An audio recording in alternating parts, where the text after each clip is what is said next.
안녕하세요. 저는 서울에 사는 30대 여성입니다. 현재는 이제 세 돌이 지난 딸아이와 둘이 함께 살고 있어요. 네, 저는 이혼을 했습니다.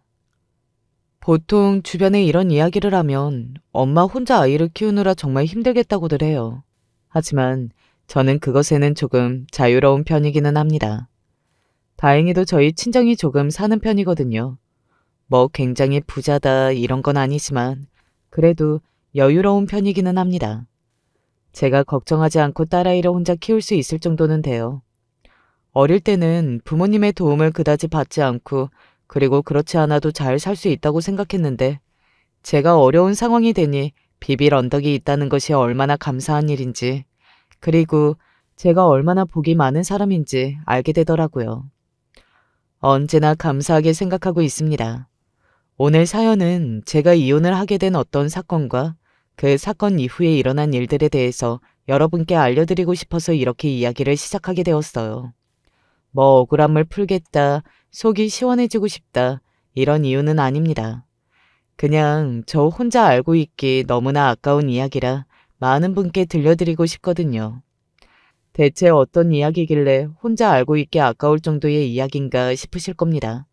하지만 장담컨대 제 이야기를 다 듣고 나시면 아, 정말 혼자 알고 있기 너무나 아까웠겠다. 입이 근질근질해서 어떻게 참았냐? 다들 그런 소리가 나오실 거예요. 각설하고 이제 그 엄청난 이야기를 한번 시작해 보겠습니다. 제가 남편과 어떻게 이혼하게 되었는지 설명하려면 어떻게 결혼하게 되었는지부터 들려드려야겠죠. 이 부분은 저도 조금 이야기하기 힘들기는 해요. 아, 힘들다기보다는 싫다는 말이 더더욱 맞는 표현이겠네요. 그런 인간을 사랑하고 결혼하게 되었던 모든 가정을 다시 되새김질한다는 건 정말 싫은 일이기는 하니까요. 하지만 한번 해보겠습니다. 저와 남편은 소개로 만났습니다. 남편의 친구가 저와 대학 동기였거든요. 그래서 저를 친구의 생일 파티에서 우연히 보고 난 뒤 소개해달라고 친구를 닥달했다고 들었어요. 친구도 괜찮은 사람이라고 생각했기 때문에 저에게 소개해 준 거고요.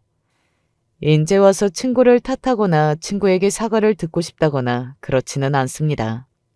누가 소개를 해줬건 간에 그것과 상관없이 남편과 결혼하는 것을 선택하는 사람은 다름 아닌 저희니까 말이죠. 그래서 저는 남편과 결혼한 것을 누구의 탓을 하지는 않습니다. 그때도 그랬고 지금도 말이죠. 다만 제 선택을 후회할 뿐 말입니다. 연애할 때 남편은 정말 좋은 사람 같아 보였습니다. 인물이면 인물, 성품이면 성품, 뭐 하나 나무랄 것 없어 보였어요. 게다가 좋은 가정 환경에서 잘 나고 자랐고 공부도 잘했습니다. 직업도 엄청났어요. 저희 남편은 의사였거든요. 그런 사람이 제가 좋다고 하는데 마다할 이유가 없었습니다. 아니, 오히려 그렇게 잘난 사람이 좋다고 하니 기분이 좋았어요. 연애하는 내내 주위에서도 네 남자친구는 어쩌면 그렇게 완벽하니? 하는 칭찬만 수도 없이 들었을 정도로 말입니다. 뭐 이런 말 인제 와서 아무짝에도 쓸모없는 말이긴 하지만요. 그렇게 좋은 사람이었으니 당연히 결혼하고 싶었습니다. 이 남자 이상으로 괜찮은 신랑감을 만날 수 없을 것 같았어요. 뭐 물론 조건 같은 것으로만 남편과 결혼하고 싶었던 것은 아니었습니다. 저도 진심으로 남편을 사랑했어요. 그러니 더더욱 결혼이라는 것을 하고 싶었고요. 사실 저는 그전에는 결혼이 굳이 필요한가? 꼭 해야 하나? 이런 생각을 가지고 사는 사람이었거든요. 임자를 만나면 결혼하게 되어 있어. 엄마의 그 말이 맞구나 하는 생각을 남편을 만나고 했던 것 같아요. 정말 제대로 된 사람을 만나니 제가 더 마음이 급해졌습니다. 그래서 결혼은 제가 먼저 하자고 했어요. 결혼하자고 했더니 남편이 되려 놀라더라고요. 그런 건 내가 먼저 말해야 하는 건데. 누가 먼저 말하면 어때? 당연히 남편은 제 청혼을 받아줬고 그렇게 저희 두 사람은 결혼하게 되었습니다. 양가의 어르신들 모두 환영하는 결혼이었어요. 시어머니는 자기 아들을 조금 아까워하는 티를 내기는 하셨지만 그만하면 별 문제 없이 반대 없이 결혼까지 하게 된 거로 생각합니다. 예단이니 혼수라 할 때 저희 집과 시댁의 견해차가 조금 있기는 했지만 그것도 잘 넘어갔어요. 결혼하고 한동안은 행복했습니다. 물론 모든 것이 좋았던 건 아니었지만 대체로 다 좋았어요. 남편은 다정하고 섬세한 사람이었고 저는 결혼이 주는 안정감 또한 좋았습니다. 무슨 짓을 해도 내 편이 되어줄 든든한 아군 같은 게 생긴 느낌이더라고요. 그리고 그 느낌은 정말이지 만족스러웠어요. 신혼 초창기에 시어머니와 작은 갈등이 있었거든요. 그 나라에 갔으면 그 나라 법을 따르라고. 우리 집은 제사를 이렇게 지냈으니 너도 따라야 한다. 알겠니? 네, 알겠습니다. 집안에 제사가 많은 편이었거든요. 그리고 저는 그것을 군말 없이 따랐습니다. 시어머니와 잘 지내고 싶었어요. 이러나 저러나 이제는 한 가족으로 평생을 보고 살아야 하는 사람인데 안 좋은 시작을 하고 싶지는 않았던 것도 있고요. 하지만 저는 서툴렀습니다. 당연히 그럴 수밖에 없었어요. 저는 제대로 살림을 사는 것을 배워본 사람이 아니었습니다. 평생 부모님 밑에서 학교 다니고 공부하는 것 외에는 해본 적이 없었으니까요. 뭐 온실 속의 화초처럼 자란 것은 아니었지만 그래도 나름대로 기이한 딸로 컸거든요. 그러니 잘할 수 없었고 그런 저를 시어머니는 탐탁지 않아 하셨습니다. 나는 여자가 집안이 조금 괜찮다고 본인이 조금 똑똑하다고 잘난 척하면서 남편과 시어머니 공경하지 않은 며느리는 필요 없다. 알겠니? 네, 어머니. 그러니까 고개 빳빳하게 세우고 있지 말고 매사에 겸손하게 배움의 자세를 지녀야 한다. 그것도 알겠니? 네, 알겠습니다. 하지만 제가 하는 모든 것들은 아무래도 서투를 수밖에 없었습니다. 하던 일들이 아니니까 어쩔 수 없었어요. 그럴 때마다 시어머니는 저에게 엄청난 잔소리들을 퍼부으셨고요. 너는 대체 할 줄 아는 게 뭐니? 머리 좋다는 것도 거짓말 아니니? 원래 머리가 진짜 좋은 애들은 살림도 잘하는 편인데. 죄송합니다. 너는 그놈의 죄송합니다 말고는 할 줄 아는 말이 없니? 하지만 저는 그런 일을 단 한 번도 남편에게 이야기하지 않았거든요. 괜히 남편이 나서서 일이 더 커질까 무섭기도 했지만 그냥 나 하나 입 다물면 모두가 평화롭다고 생각했던 것 같아요. 하지만 남편이 어떻게 알고는 알아서 시어머니에게 이렇게 말하더군요. 요즘 같은 세상에 여자는 일해야 하고 남자는 일해야 한다는 게 어디 있어요. 결혼하고 나면 여자는 집안에 남편 내조나 하고 시댁 어르신들 공경만 잘해야 하는 거면 여자를 공부를 왜 시키고 좋은 직장을 왜 보내요? 어차피 결혼하면 끝나는 건데. 어머니, 선아, 그렇게 살게 하려고 그 어려운 대학원 공부까지 다 시킨 거세요? 선아는 제 시누이였습니다. 대학원에서 박사 학위까지 받은 인재였어요. 아니, 너는 무슨 말을 그렇게 해? 선아도 그럼 여잔데 시집 가면 여태 공부한 거 다 내려놓고 잘난 척하지 말고 시댁 어르신들 공경하고 남편 내조하고 그러고 살아야 하는 거냐고요. 어머니, 선아한테도 그렇게 살라고 하실 거예요? 남편의 그 말에 시어머니는 입을 꾹 다물더군요. 선아한테도 그렇게 살라고 하실 거면 이 사람한테도 그렇게 하세요. 아니면 어머님 말씀은 다 본인에게 유리하게 본인 위주로 이기적으로 생각하시고 말씀하시는 걸로 생각할게요. 왜 내 딸은 안 되면서 남의 딸은 그렇게 살라고 하세요? 저 어머님한테 너무 실망이 큽니다. 시어머니는 아무 말도 하지 못하시더군요. 뭐 거기다 대고 무슨 말을 더 할 수 있겠어요. 본인이 잘못된 행동과 앞뒤가 다른 말을 하고 있는 게 맞았는데요. 그날 이후로 시어머니는 저에게 잔소리를 거의 안 하셨습니다. 물론 하실 날도 있기는 하지만 참는 게 눈으로 보였기 때문에 그 정도는 넘어갈 수 있었어요. 시어머니와 꿈꾸던 사이좋은 고부간은 될 수 없다고 생각했던 것 같아요. 뭐 그렇지 않았더라도 그런 관계는 될 수 없었겠지만요. 시어머니는 애초에 저를 잘 봐주실 생각이 없으셨던 분이셨으니까요. 아무튼 그 일 이후로 남편에 대한 저의 신뢰는 더더욱 깊어졌습니다. 왜 아니겠어요. 이 사연을 지금 듣고 계신 분들도 다들 저런 남편이 어디 있어? 너무 좋은 남편이다. 이렇게 생각하실 테고요. 저도 그랬으니까요. 그래서 그때는 정말 몰랐습니다. 저와 남편이 나중에 그런 일을 겪고 그리고 그런 문제로 이혼을 하게 될 거라는 것을 말입니다. 저는 아이가 늦게 들어섰어요. 결혼한 지 4년 만에 들어섰거든요. 남편과 제가 함께 검사를 받아봐도 둘 다 아무런 문제가 없다고 해서 속을 많이 끓었습니다. 아무런 문제가 없는데 왜 아이가 들어서지 않나 하면서 말이죠. 딸아이는 그렇게 얻은 귀한 자식이었어요. 저와 남편에게 말입니다. 물론 시어머니는 마음에 안 들어 하시기는 하셨습니다. 하나 더 낳아야 한다. 아들이면 몰라도 딸이면 하나 더 낳아야지. 아들을 간절히 바라시던 분이셨거든요. 아무리 그래도 그렇지 간 몸푼 며느리에게 수고했다 그런 말 한마디 없이 바로 그런 이야기부터 꺼내는 건 정말이지 너무한 거 아닌가요? 지금까지 그날의 기억이 생생하게 남아있는 것을 보면 제가 당시에 참 많이 서럽기는 서러웠나 보다 하는 생각이 듭니다. 아이를 낳아보신 분들은 아실 겁니다. 아이가 부모에게 얼마나 큰 행복인지 말이죠. 네, 저는 딸아이가 태어나고 나서는 한동안 그 행복을 만끽했습니다. 물론 시어머니의 언제 둘째를 가질 거냐는 잔소리는 스트레스긴 해도 바빠진 남편의 얼굴을 자주 볼 수 없게 되었다는 것도 슬펐지만 딸아이의 얼굴을 보고 있으면 다 괜찮았어요. 물론 행복한 만큼 힘들기도 했습니다. 육아라는 것이 보통 힘든 일이 아니더라고요. 원래는 아이를 낳고 얼마 되지 않아서 바로 회사로 복귀할 생각이었거든요. 그런데 그러지 못했어요.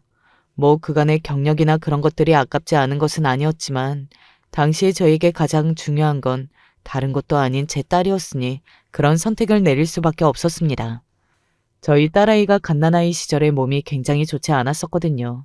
자주 아파서 병원에 갈 때마다 염증 수치가 높다고 말했습니다. 정확한 변명이 나오지 않은 채로 병원에 다니다 보니 정말 제가 다 정신병에 걸릴 것 같더라고요. 괜찮을 거야. 남편의 그 말이 위로되지 않은 것도 그때가 처음이었던 것 같아요. 인정합니다. 그 시기에 저는 많이 힘들었고 굉장히 많이 스트레스를 받아야 했어요. 하지만 자식이 아프다는데 그렇지 않을 부모가 어디 있겠나요? 물론 남편도 그런 저를 보는 것이 굉장히 힘들었겠지만 저는 그보다 몇 배는 더 힘들었습니다. 그래서 더더욱 이해할 수 없었어요. 남편의 바람을 말이죠. 네, 남편이 바람이 났습니다. 오늘도 못 들어와? 오늘도 당직. 당직을 뭘 그렇게 자주 해? 어차피 당신은 내가 집에 들어가나 안 들어가나 상관없는 거 아니야? 무슨 말을 그렇게 해? 아니, 그렇잖아. 그런데 뭘 그렇게 궁금해. 그냥 신경 꺼. 남편에게 처음 그 말을 들었을 때는 충격이었고 조금 지나고 보니 화가 나더라고요.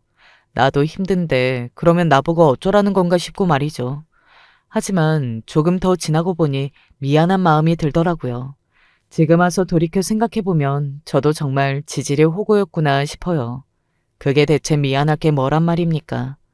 한동안 남편과 저의 냉전기가 이어졌어요. 저는 그걸 버티지 못했습니다. 아이 때문에 너무 힘든데 남편과의 문제까지 생기니 정말이지 머리가 터져버릴 것 같더라고요. 그리고 그때까지도 저는 남편을 진심으로 사랑했기 때문에 화해하고 싶었어요. 그래서 그날은 딸아이를 친정에 맡기고 오랜만에 예쁜 옷도 입고 화장도 곱게 했습니다. 남편과 제가 연애하던 시절에 자주 다녔던 식당도 예약했어요. 그리고 병원으로 남편을 데리러 갔습니다. 완벽한 서프라이즈를 하고 싶기는 했지만 그날 몇 시에 퇴근하는지를 알아야 했기 때문에 미리 넌지시 물어보기는 했어요. 그날 퇴근이 몇 시인지 말입니다. 그리고 그 시간에 맞춰서 병원으로 갔습니다. 그리고 병원 앞에서 설레는 마음으로 남편에게 전화를 걸었어요. 여보세요? 퇴근했어? 아니, 아직. 왜? 아니, 그게 아니라 나는 오늘 당신 퇴근이 빠르다고 해서 같이 외식이나 하려고 했지. 아영이는? 아영이는 엄마가 봐주기로 했어. 그럴 필요 없어. 나 오늘 늦어. 갑자기 급한 수술이 생겨서. 그 이야기를 듣는데 힘이 쫙 빠지는 기분이 들더라고요. 그래도 열심히 준비한 건데 싶어서 괜히 서러운 마음도 들고 말이죠. 하지만 갑자기 수술이 생긴 건 남편도 어떻게 할 수 없는 일인 거잖아요. 그래서 최대한 목소리에서 서운한 티가 나지 않게 불어 밝게 말했습니다. 그래. 그러면 다음에 먹으면 되지. 그래, 그러자. 미안. 남편이 그렇게 이야기하고서는 바로 전화를 끊었어요. 남편이 너무 퉁명스럽게 말을 해서 그 부분이 내심 마음에 걸리기는 했지만 너무 바쁘고 정신이 없어서 그런 거겠거니 생각하고 돌아서던 그 순간이었습니다. 내가 맛집 예약해놨어. 자기 자주 가던 식당이야? 오늘 나 집에 안 들어가도 돼. 수술이 있다고 했어. 아싸. 그렇게 이야기하는 목소리는 너무나 귀에 익은 목소리였습니다. 저는 불안한 마음을 품고 서서히 뒤를 돌아봤던 것 같아요. 아니기를 바라면서 말이죠. 하지만 언제나 그렇듯 불길한 예감은 들어맞더군요. 남편이었습니다. 어떤 여자와 다정하게 걸어가고 있는 남자는 가까이서 보지 않아도 너무나 익숙한 사람이었어요. 제가 남편을 못 알아볼 리는 없는 거잖아요. 사실 저는 그 자리에서 남편을 불러 세우고 싶었습니다. 하지만 목소리도 발도 그 어느 것 하나도 나오고 떨어지지 않았어요. 사람이 너무나 큰 충격을 받으면 그 자리에 굳어서 아무것도 할 수 없는 거더라고요. 다시는 겪고 싶지 않은 경험이었습니다. 한동안 멍하니 그곳에 서 있다가 집으로 돌아갔습니다. 사실 집으로 어떻게 돌아갔는지는 잘 기억나지 않아요. 그냥 정신을 차리고 보니 집이었다는 거 말고는 잘 기억나지 않습니다. 그리고 그날 아무도 없는 그 집에서 얼마나 많이 울었던지 몰라요. 너무 서러웠습니다. 내가 집에서 이렇게 아픈 아이와 사투를 벌이고 있을 때 남편은 밖에서 바람을 피웠구나. 이런 생각을 하니 피가 거꾸로 솟다가도 언제 저 사람이 저렇게 변했나 싶어 슬프기도 했어요. 아무런 결정을 내리지 못하겠더라고요. 왜 드라마나 영화 같은 곳에서는 남편에게 이렇게 배신당한 아내는 복수를 한다든지 그마저도 안 되면 이혼이라도 하잖아요. 근데 제가 막상 그런 상황이 되고 보니 이혼해야지 하는 생각이 바로 들지는 않았던 것 같아요. 예전에 드라마를 보면서 남편이 바람이 났다는 것을 알면서도 참고 사는 아내들이 정말 바보 등신이라고 생각했던 적이 있었거든요. 그 어떤 이유라도 저건 용서받지 못할 행동 아니냐고, 왜 참고 사냐고, 저런 여자들이니까 그런 짓을 당한 거라고 말입니다. 하지만 그게 제 일이 되고 보니 달랐습니다. 뭐라 설명할 수는 없었어요. 미련일 수도 있고 무서워서일 수도 있고 아무튼 굉장히 복잡한 마음이었던 것 같아요. 그리고 어찌되었든 결론은 이혼을 바로 하지는 못했다는 것입니다. 남편에게 바로 아는 척도 하지 못했어요. 나 오늘도 늦어. 왜? 왜냐니? 병원 일이 바쁘니까 그렇지. 진짜라고 생각되지 않았어요. 이제는 매사를 의심하게 되더군요.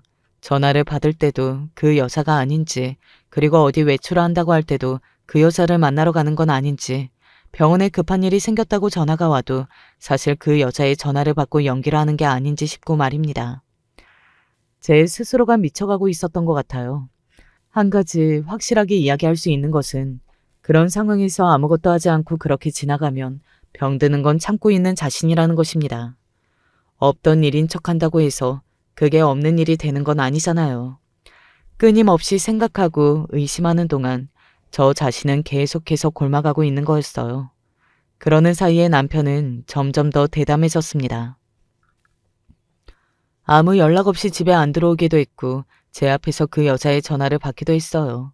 사실 그 여자는 저도 아는 여자였습니다. 남편의 직장 동료였거든요. 결혼식에도 집들이에도 다 온 적 있는 사람이었어요.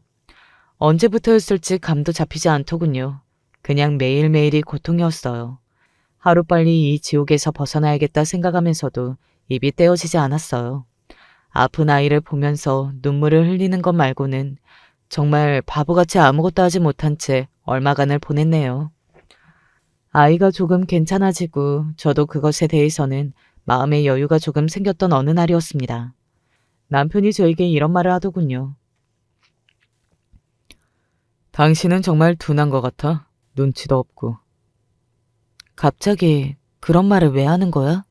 나한테 뭐 시비 걸고 싶은 일 있어? 아니, 그런 게 아니라 그런 것 같다고? 내가 뭘 모르는데? 말을 해.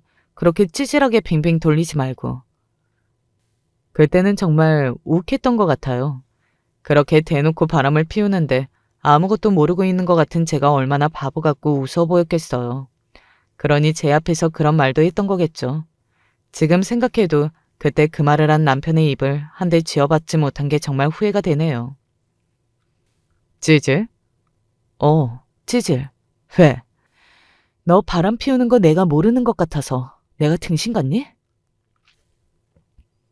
그 순간 남편이 그 자리에서 굳었습니다. 남편은 정말로 제가 몰라서 가만히 있는 줄 알았나 보더라고요. 사실 아는 척할 수 없어서 입을 다물고 있었던 것도 있었지만 나중에 이혼하게 되더라도 저에게 유리한 상황을 만들기 위해서 그간 증거들을 조금 모으고 있기는 했었거든요. 너 알고 있었어? 근데 왜 모른 척한 건데? 네가 지금 나한테 그런 걸로 따질 때니? 환양놈 주제? 뭐? 환양놈? 내 말이 틀렸어? 이게 아주 남편한테 못하는 말이 없네. 남편? 남편 같은 소리하고 자빠졌네. 바람난 인간이 남편 대접은 또 받고 싶어? 한참을 그렇게 고성이 오고 갔습니다. 얼마간 그러다 서로 씩씩거리며 멈췄어요. 남편이 그런 저를 빤히 바라보다가 다시 입을 떼었습니다. 잘 됐네. 이제 너도 나랑은 더 못 살겠네. 이혼해. 할 땐 하더라도 그냥은 못 해주지. 그냥 안 해주면 어쩔 건데. 그건 내가 알아서 해. 죄 지은 놈이 말이 뭐가 그렇게 많아? 제 말에 잠시 씩씩거리며 저를 노려보던 남편이 의기양양한 얼굴을 하더니 저에게 이렇게 말했습니다. 다시 생각해도 그 말을 하면서 어떻게 그렇게 의기양양할 수 있었는지 도무지 이해되지 않네요. 이혼해줘야 할걸? 그러더니 씩 웃고는 이 말을 하더군요. 그 말을 듣고 난 후의 기억은 정확하지는 않습니다. 제가 너무 화가 나서 무슨 말을 들었는지 무슨 행동을 했는지 잘 모르겠거든요. 그 사람 아기 가졌거든. 임신했잖아. 그러니 도장 찍어줘. 너무 기가 막히고 어이가 없어서 저도 모르게 이 말이 튀어나갔던 것 같아요. 네 딸은 네 애가 아니니? 하는 말 말입니다. 제 그 말에 남편은 한동안 아무 말도 하지 않더니 이 말을 덧붙였습니다. 저는 그 말을 듣고 정말 역겹다는 생각이 들었고요. 아들이요? 그 말을 듣는데 그냥 기운이 쭉 빠지더라고요. 뭐 납득을 했다, 받아들였다 이런 의미가 아니라 아, 저 사람도 그런 인간이었구나. 내가 여기서 입을 더대고 뭔가를 말하고 화를 내고 하는 것이 정말 아무런 의미가 없겠구나. 그런 생각이 들어서 말입니다. 그냥 모든 것이 허무했어요. 내가 여태 어떤 사람이랑 살았는지도 모르겠더라고요. 위자료는 달라고 하는 만큼 줄게. 많이 줘야 할 거야. 나 가지고 있는 증거가 많거든. 그중에 가장 확실한 건 남편이 본인 입으로 말한 그 여자와 본인 사이의 아들이겠지만요. 너희 집도 꽤 살지 않니? 이렇게까지 받아가야겠어? 제가 돈이 없어서 그만큼 달라고 하는 거겠어요? 괘씸하니까 최대한 받아낼 수 있을 만큼 받아내려는 거지. 주기 싫으시면 주지 마세요. 저는 소송 걸면 되니까. 온 동네에 손주 생긴 거 소문도 나고 좋으시겠어요, 뭐. 시어머니는 제 말에 아무런 대답도 하지 못하고 그저 저를 노려볼 뿐이었습니다. 그리고 그 소문이 나는 것이 싫기는 했는지 제가 요구한 만큼의 위자료와 재산 분할 그리고 양육비를 받을 수 있었어요. 원래 다달이 줘도 되는 거였는데 그러면 자꾸 연락해야 하니까 그게 신경이 쓰인다며 남편이 양육비마저 일시불로 주더군요. 무리를 해서 말이죠. 아마 남편은 나중에 본인이 한 그 선택을 땅을 치고 후회를 했을 겁니다. 그렇게 남편과 제가 이혼을 하고 난 뒤에 저는 그 집을 나와 친정으로 들어갔습니다. 사실 이런 모습을 부모님이 바로 옆에서 계속 보게 되시면 굉장히 속이 상하실 것 같아서 따로 살까도 생각했었거든요. 근데 아이를 혼자 키운다는 것이 조금 두렵기도 했지만 무엇보다 그 시기에 마음이 참 힘들었기 때문에 제 옆에 사람이 있어줬으면 하는 마음이 컸던 것 같아요. 그래서 그냥 부모님의 집으로 들어갔습니다. 남편의 소식은 듣지 않으려 했지만 들려왔어요. 뭐 그 여자가 배가 불러오기 전에 식을 올리려고 식장을 이상한 곳으로 잡기는 했다더라. 그 여자가 원래 살던 집은 전 부인이 살던 곳이라 싫다고 했다더라. 그래서 집을 알아보는 중이라더라. 그 집은 시어머니가 의사 며느리 본다고 온 동네에 자랑을 하고 다닌다더라. 와 같은 이야기들 말입니다. 솔직히 속이 안 뒤집혔다면 거짓말이었을 거예요. 물론 다시 남편과 살라고 하면 그건 죽어도 싫었지만 저와 제 딸을 그렇게 버리듯 팽개친 인간이 잘 산다는데 당연히 속이 뒤집히는 거 아니겠냐고요. 정말로 불행하기를 빌었는데 그렇지 않은 것 같아서 제가 불행하다 느꼈던 적도 있었습니다. 그 두 연놈은 결혼도 하고 집도 이사를 했다고 조금 더 시간이 지난 뒤 듣게 되었습니다. 병원이나 동네에는 두 사람이 불륜 행위를 했고 임신해서 전부인을 쫓아냈다더라 하는 소문은 이미 파다하게 난 모양이었어요. 왜 그런 소문은 금방 퍼지잖아요. 그리고 원래 소문의 당사자들이 본인들에 대한 소문은 가장 늦게 듣는 법이기도 하고 말이죠. 억지로 듣지 않으려 해도 들려오는 그 소식에 스트레스가 저 끝까지 차오르고 있던 어느 날이었습니다. 아이가 아파서 병원에 가려고 하는데 원래 다니던 병원이 남편의 병원이었거든요. 그래서 잠시 고민했던 것 같아요. 아이를 원래 봐주시던 분에게 보여드리는 게 맞는 것 같기는 한데 그래도 곧 죽어도 거기는 또 가기 싫었고요. 하지만 저는 엄마잖아요. 그래서 이를 악물고 그 병원으로 아이를 데리고 갔습니다. 그리고 그곳에서 정말 상상도 하지 못했던 경악스러운 일을 목격하게 되었어요. 아마도 그날 그 병원에 가게 된 건 어떤 운명이지 않을까 하는 생각을 지금도 하고 있습니다.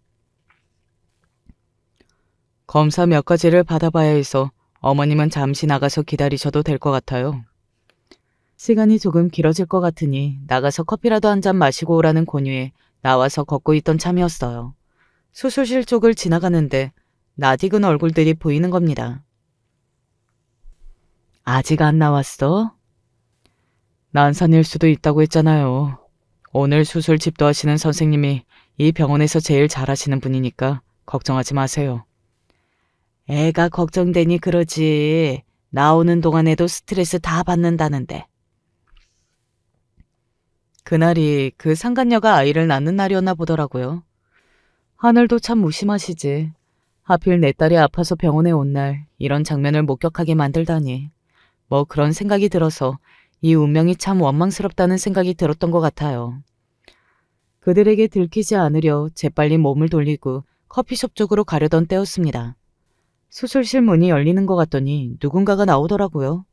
저도 모르게 고개를 돌려 그쪽을 봤는데 상간녀의 수술을 집도해 주신 것 같은 의사분이 굉장히 경악스럽고 당황한 얼굴로 수술실에서 급히 뛰어나오셨어요. 어딘가 심상치 않은 그 모습에 저도 모르게 멈춰서서 그 장면을 봤던 것 같습니다. 저뿐만 아니라 그 주변에 지나가던 다른 사람들도 어딘가 예사롭지 않아 보이는 상황에 발길을 멈췄어요. 왜요? 왜요? 무슨 일 있어요? 아내는요? 그 와중에 남편의 입에서 나오는 그 아내라는 말이 참 생경했던 게 기억이 나네요. 아니, 그게... 이게 참... 왜요? 애가 어디가 이상해요? 무슨 일인데요? 왜요? 시어머니가 굉장히 놀란 얼굴로 다급히 묻더군요. 그렇게 애가타게 기다린 손주인데 무슨 문제라도 생겼으면 어떡하지? 굉장히 걱정하는 얼굴이었습니다. 딸아이가 태어났을 때는 한 번도 보여준 적이 없었던 얼굴이었어요. 그 와중에도 그런 생각이 들더라고요. 이걸 말을 해야 하나? 어째야 하나? 괜찮으니 다 말해보세요. 네? 그러면 자네 잠깐 나 좀 보지. 아니요. 여기서 저 있는 데서 이야기하세요.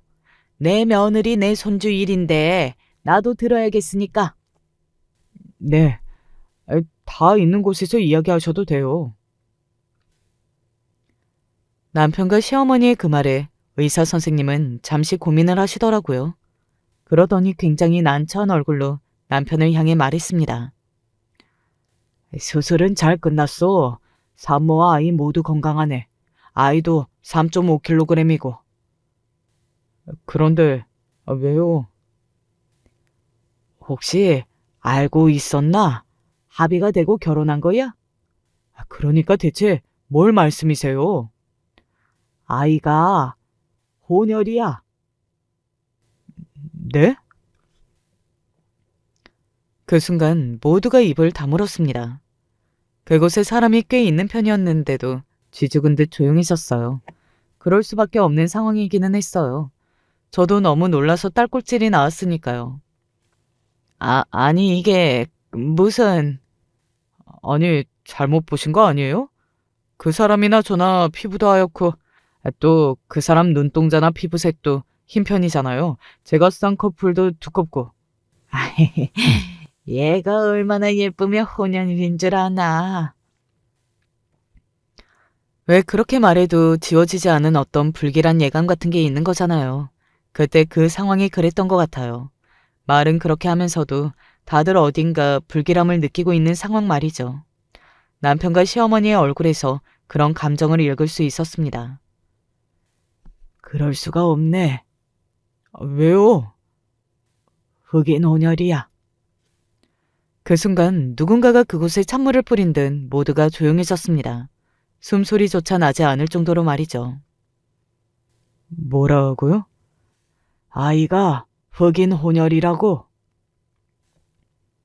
그 이후로는 그야말로 난리가 났습니다. 시어머니는 바닥에 주저앉아 멍하니 있더니 수술실을 향해 이년저년하며 엄청난 욕설을 퍼붓기 시작하셨고 남편은 의자에 털썩 주저앉아서 혼자 뭐라고 중얼거리는 것 같더라고요. 그리고 상간녀의 어머니로 보이는 아주머니는 어찌할 바를 모르고 계셨고요. 구경하던 사람들이 소란스러워졌습니다. 저는 재빨리 몸을 피했어요. 혹시나 시어머니나 남편이 저를 볼까 봐서 말입니다. 진료를 마치고 아이를 데리고 그 병원을 나와서도 저도 한동안은 멍한 기분이 들었던 것 같습니다. 집에 도착해서 엄마가 제 얼굴을 보고 무슨 일이 있었냐고 묻는데 그제야 이게 현실이구나 싶더라고요. 그리고 그 다음으로 든 생각은 정말 어이가 없네. 뭐 이런 일이 있나 하는 것이었습니다. 그리고 웃음이 나오더군요. 뭐 통쾌하다 고소하다 그런 감정이 아니라 그냥 이 상황에 대한 헛웃음이었던 것 같아요. 한동안 그렇게 웃다가 오늘 보고 들은 모든 일들을 엄마에게 이야기했습니다. 하늘이 벌 내린 거다. 하늘이 내린 거야. 그나저나 그 여자는 간도 크다. 어디서 외국인이랑 그러고 와서 그게 누구시인 줄 알고 그놈이랑 결혼한 거야? 역시 바람은 아무나 피우는 게 아닌가 봐. 그러게나 말이다. 그리고 그렇게 그날은 넘어갔습니다. 다음 날 자고 일어났는데 휴대폰에 알림이 엄청나게 많이 와 있더라고요. 친구들과 지인들이었습니다. 하룻밤 사이에 소문이라는 소문은 다 난 모양이더라고요. 하긴 뭐 그곳에 보는 눈이 좀 많았어야 말이죠. 진짜 대박. 어떻게 그런 일이 다 있냐? 나 네 남편 지금 표정이 너무 궁금하다. 그렇게 너 버리고 가서 벌 받은 거야. 그 개자식. 근데 나 이런 일은 드라마에서도 못 본 것 같아. 흑인 혼혈이라니? 그러면 걔는 어디서 흑인이랑 그랬다는 말이네? 저는 그 뒷이야기가 너무 궁금했는데 다른 지인들이랑 친구들은 오죽했겠어요. 그런 내용의 연락들을 주르륵 받고 나니 문득 남편과 시어머니의 얼굴이 궁금해지더라고요. 지금쯤 무슨 얼굴 하고 있을지 말입니다. 그래서 전화로 잡아서 될 진료 예약을 직접 가서 잡기로 했어요. 너무 궁금해서 참을 수가 없었거든요. 그렇게 도착한 병원은 그냥 대충만 둘러봐도 서너 명씩 모이면 쑥덕이고 있었습니다. 간호사들이나 의사들 모두가 말이죠. 어머, 사모님. 그러던 중 누군가가 저에게 아는 척을 해왔어요. 남편과 살던 시절에 제가 병원에 종종 도시락이다 디저트다 하는 먹을 것들을 가지고 왔던 적이 있었거든요. 그때마다 얼굴을 봐서 안면이 있었던 간호사였습니다. 안녕하세요. 우리 병원에는 무슨 일이세요? 그 간호사는 저를 반짝이는 눈으로 보고 있더군요. 아마 어제 있었던 그 일과 관련해서 제가 그 병원을 찾아왔다고 생각하는 것 같았습니다. 저는 아무것도 모른다는 얼굴로 그 간호사를 향해 이렇게 말했어요. 저희 딸 원래 봐주시던 분이 이 병원에 계셔서요. 어머, 어디 아파요? 요즘 스트레스를 많이 받아서 그런 건지 환경이 바뀌어서 그런 건지 애가 자주 아프네요. 제가 그렇게 이야기하자 그 간호사가 인상을 잠시 쓰더니 이렇게 말했습니다. 사모님, 지금 3층 상과 입원 변동으로 가보세요. 네? 거긴 왜? 가보세요. 스트레스 확 풀릴 일이 있으실 거예요.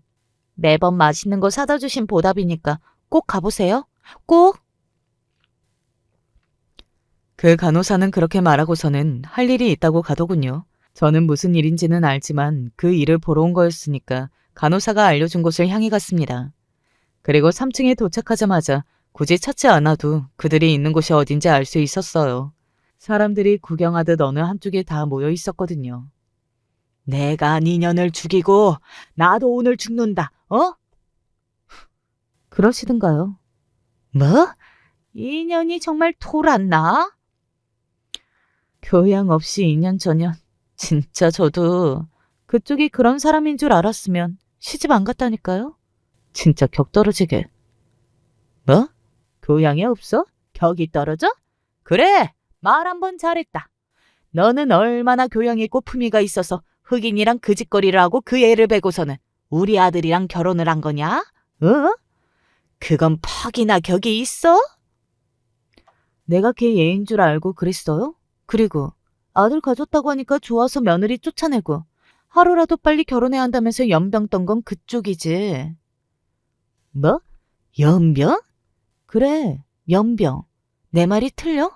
야, 너 입 있으면 이야기해봐. 몰랐는데 남편도 한 구석에 서 있었더라고요. 나 애 가졌다니까 아들이라니까 좋아서 펄쩍펄쩍 뛰면서 본처 쫓아낼 궁리한 게 누구야. 나 아니고 너야 너.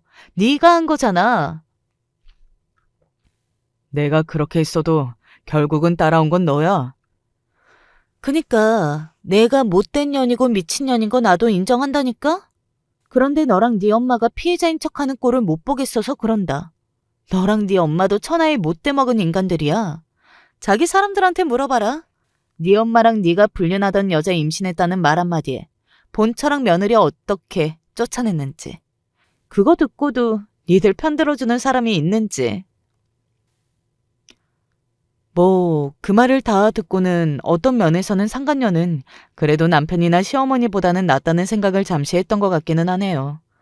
그래도 상간녀는 그녀의 말처럼 본인이 미친년이고 못된 년이고 나쁜 년이라는 건 인정을 하기는 했잖아요. 남편과 시어머니는 여전히 자신들이 피해자인 것처럼 상간녀를 잡고 있었고요.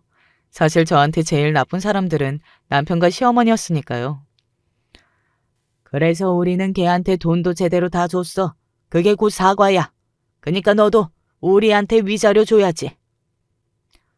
내가 몰랐는데 무슨 위자료를 줘요? 나도 하룻밤 실수한 거고. 그래서 저 남자 애인 줄 알았다니까? 내가 알았으면 결혼했겠어요? 애를 낳았겠냐고. 그래서 못 주겠다 이거야? 줄 필요가 없는 거지. 결혼 전에 일어난 일을. 내가 왜? 사기 결혼이잖아. 사기칠 사람이 사기인 줄도 모르고 치는 사기도 있어요. 나는 몰랐다니까? 정말 가관이더군요. 그런 이야기들을 하면 목청을 높여 싸우는데 드라마 속의 한 장면을 보는 것 같은 기분이 들었습니다. 현실에서 저런 일도 일어나는구나 하는 것이 믿기지 않았던 것 같아요. 구경하던 사람들도 그렇게 생각하는 건지 이렇게 수군거리더군요. 그러니까 저 의사랑 둘이 불륜을 하다가 아이를 가졌고 본초를 쫓아내고 결혼했는데 그 애가 혼혈아였다는 거지? 그치. 저 여자도 하루 실수한 걸로 애가 들어선 줄도 모르고 저 남자 의사인 줄 알고 결혼한 거고. 와, 진짜 이런 일이 현실에서도 있다고? 원래 본처는 이 사실을 알고 있을까? 알았으면 좋겠다. 속이 엄청 시원할 것 같은데? 옆에서 제가 본처라고 다 듣고 있다고 속이 시원하기는 하다고 말해주고 싶은 걸 꾹 참았습니다. 그리고 그들의 싸움은 계속되었어요. 이제 두 사람 나가요. 이혼해준다니까 뭐가 문제야. 이 병원에서 더 이상 소란 피우지 말고 나가요. 아니, 이혼을 하는 게 문제가 아니라 위자료를 달라고 위자료를. 그거 몇 푼 받자고 지금 자기 아들이 일하는 이 병원에서 이 소란을 피워요? 소문 다 나서 얼굴 못 들고 다니게? 어머, 그날 소문은 다 났어. 수술하던 날. 지금 병원에 모르는 사람이 없이 다들 이 이야기만 하는 중인데 이제 와서 무슨 소문이 무서워? 그래서 더 하시겠다 이거예요? 그래, 더 할 거다. 그리고 그때였어요.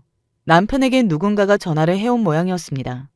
남편이 어두운 얼굴로 전화를 받더니 갑자기 시어머니에게 다가가 시어머니를 끌고 나가려 했어요. 시어머니는 그런 남편의 손을 치더니 말했습니다. 왜? 네가 이렇게 물러서 전에 그년한테도 그렇고 이년한테도 매번 손해만 보고 이혼하는 거야? 전에 그녀는 아무래도 저를 말하는 것 같더라고요. 기가 찼습니다. 그만 좀 하세요. 그만하긴 뭘 그만해?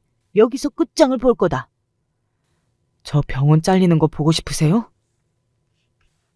그 순간 시어머니가 멈칫하더군요. 시어머니는 자기 아들이 의사라는 것에 대한 자부심이 대단히 큰 사람이었습니다.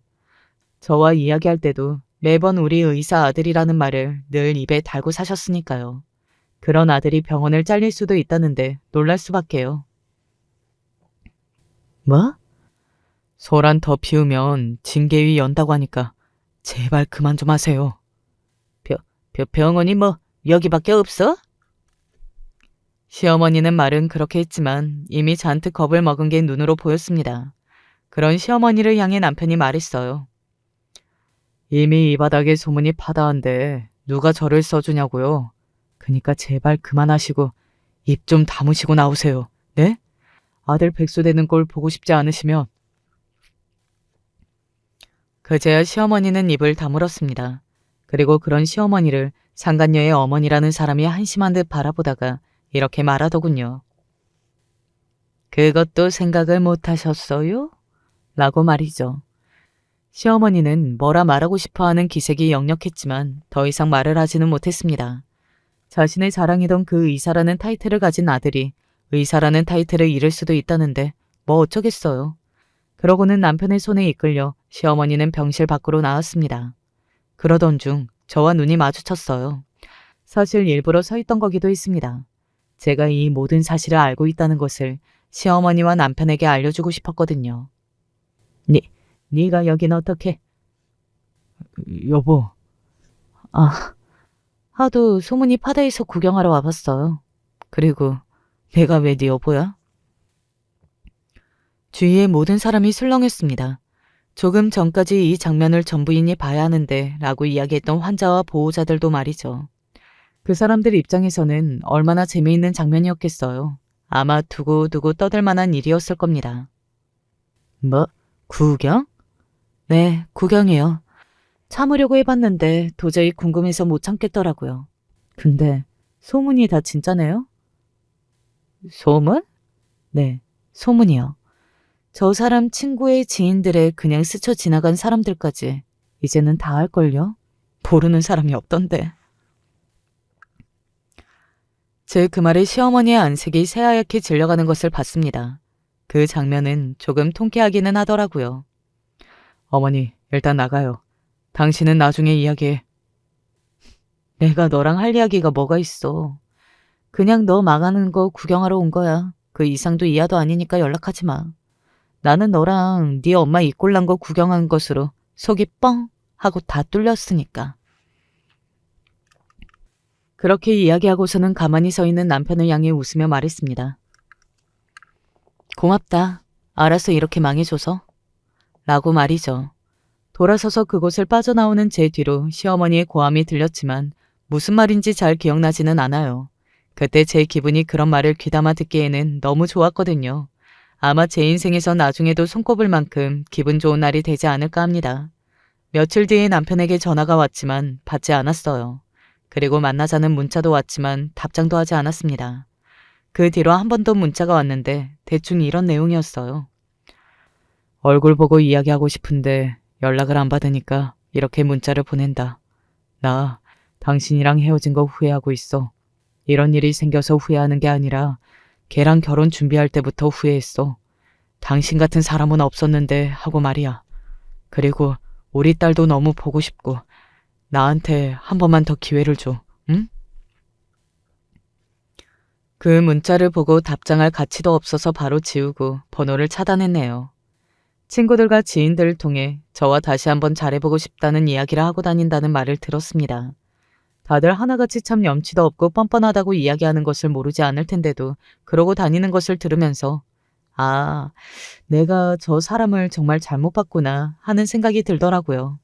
그래서 그 이후로 제 스스로 사람 보는 눈을 의심하게 되었고요. 아, 남편과 그 상간녀는 결국 그 병원에서 잘렸다고 했습니다. 그 뒤로도 한동안 같은 병원에 다니다가 서로 네가 그만둬라 하며 다퉜다고 하더군요. 병원에서는 더 이상의 소란을 봐주지 않았고 둘 다 잘리는 결말이 났다고요. 시어머니는 온 동네에 소문이 파다하게 나는 바람에 한동안은 얼굴을 들고 다니지 못하다가 결국에는 어느 날 도망가듯 이사를 했다고 들었습니다. 어디로 했는지는 저도 듣지 못했네요. 시어머니는 결국 그토록 원하던 손주와 그토록 자랑스럽다고 여긴 아들의 의사라는 타이틀도 둘 다 잃은 것입니다.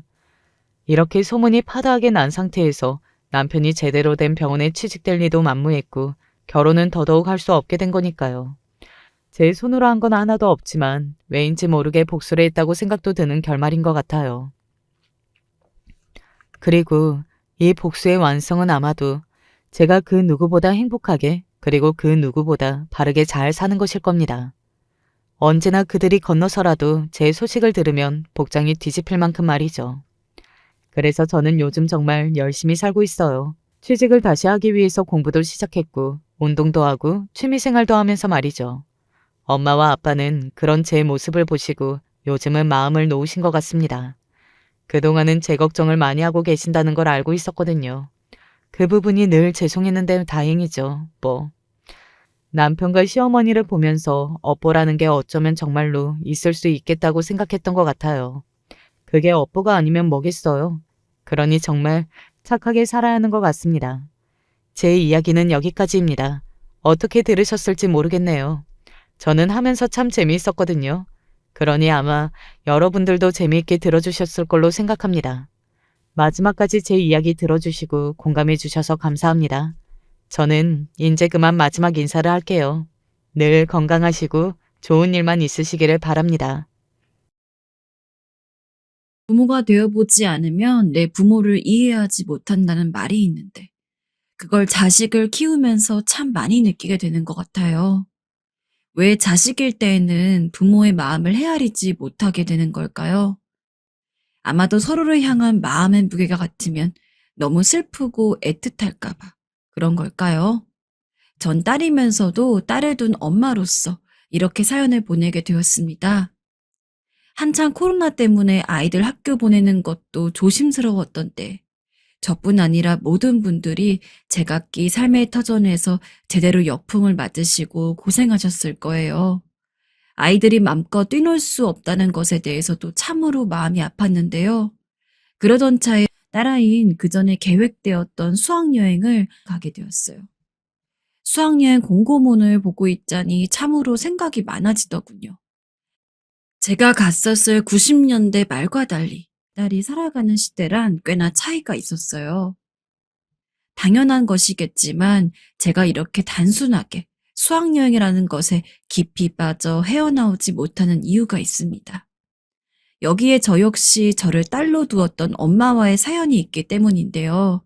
별거 없는 준비물과 장소 안내, 그리고 금액들이 안내되어 있고 관련 주의사항들이 적혀 있을 뿐인데 전 그걸 평범히 바라볼 수 없었습니다. 당연히 이맘때 아이들이 어딘가에 간다는 것은 부모의 도움이 필요하지만 당시 저의 수학여행이란 좀 더 힘든 상황에 있었어요. 엄마가 아빠도 없이 혼자 몸으로 저를 키우면서 많은 고생을 하셨거든요. 아빠 얼굴을 단 한 번도 본 적이 없어 늘 궁금했는데 제가 좀 철이 들 무렵 엄마가 힘들게 말씀을 해주시더군요.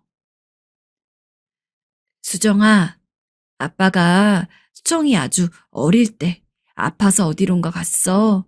그래서 엄마가 혼자서 수정이를 키워온 거야. 이 정도로만 이야기를 해주셨기에 저도 아빠가 있다는 것을 알긴 했으나 나중에 조금 시간이 지나 자세히 엄마와 이야기를 나눠보고 진실을 알게 되었어요. 아빠와 만나서 짧게 연애를 하고 결혼 이야기까지 나왔으나 그 이전에 아빠는 종적을 감춰버린 것이었어요. 엄마는 홀로 나를 낳아서 키웠고 외갓집에서도 전부 엄마를 비난하는 분위기라 혼자 저를 안고 떠돌아다니면서 살았나 봅니다. 그러니 늘상 사정이 좋지 않았고 힘들었으며 우리는 늘 가난했습니다. 엄마는 변변찮은 반찬도 못 해준다며 늘 미안해했고 밖에 일하느라 저를 늘상 두고 다녀야 했어요. 학교가 끝나면 전 늘 집에 와서 밥이랑 김, 엄마가 부쳐놓은 계란 후라이만 갖고 허겁지겁 밥을 먹었고 옷도 다 떨어지고 누빈 것들만 입고 다녔어요. 느지막이 엄마가 일터에서 들어오면 그렇게도 심하게 짜증을 냈습니다.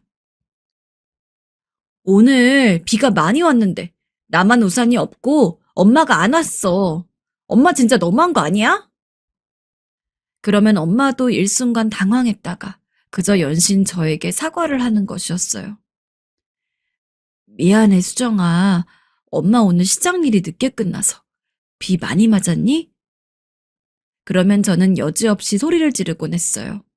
제 말을 들은 엄마가 멍한 표정으로 서서 가만히 있던 것을 생각하면 몇 번이라도 그때로 돌아가 제 입을 막고 싶어요. 몰라. 감기 걸리면 다 엄마 때문이야. 이게 뭐야? 엄마가 없는 애들이랑 똑같잖아. 저도 많이 날카로워져 있었기에 어떻게든 엄마에게 내 기분을 전하고 싶었고 내가 상처받은 만큼 엄마에게도 생채기를 내고 싶었나 봅니다. 한참을 그렇게 부엌에 기대서 있던 엄마를 뒤로 하고 문도 제대로 없어 공간도 구분이 안 되어 있던 그 집에서 전 그냥 이불에 몸을 파묻고 엉엉 울었어요.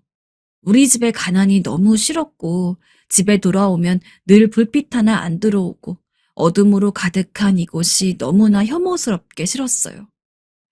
우연히 친구네 집에 갔을 때 번쩍번쩍하게 빛이 잘 들어오는 집에서 깨끗한 바닥을 누비며 엄마가 매번 신경 써서 사준 옷들을 입고 엄마가 만들어준 간식을 먹으며 저에게 웃어 보이는 그 친구가 얼마나 부러웠는지 모릅니다. 우리 엄마도 저랬더라면 좋았을 텐데. 난 엄마가 있으나 없으나 만하구나 하고 몇 번이고 생각했어요. 몇 번 친구네 집들을 돌면서 놀다 보니 슬슬 불안함이 밀려왔어요. 제가 듣기 가장 두려운 말을 친구들이 아주 천진난만한 표정으로 하더군요. 수정아, 다음에 니네 집에 가보자. 어? 우리 집에? 응, 우리 다 너네 집에 가보고 싶어. 넌 우리 집 와봤잖아. 아, 근데 나중에 오면 안 될까? 왜? 그냥 엄마가 별로 안 좋아해서. 우리 집에 온다니요.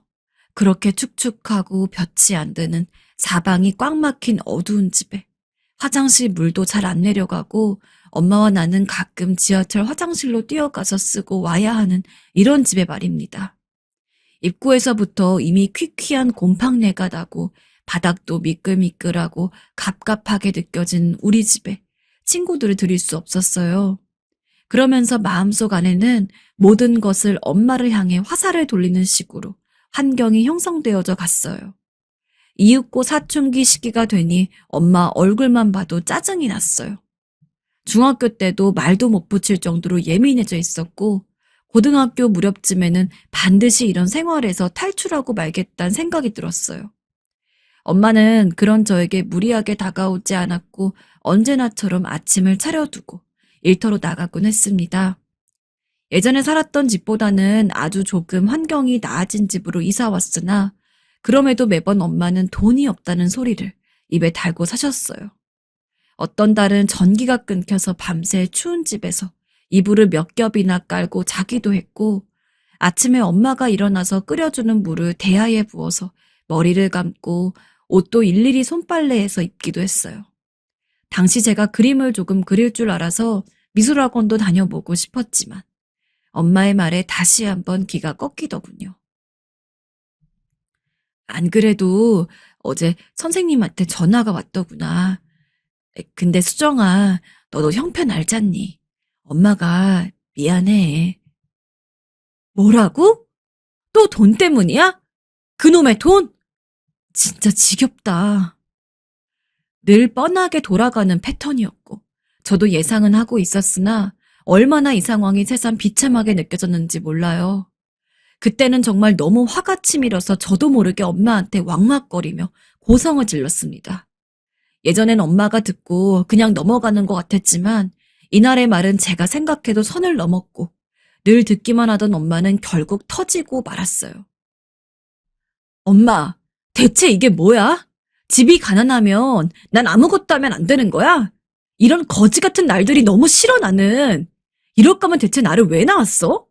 구질구질하게 살 거 그냥 낳지 말지 왜 낳았냐고. 얘가 정말 꼭 그렇게까지 말해야겠어? 엄마 가슴 아프게.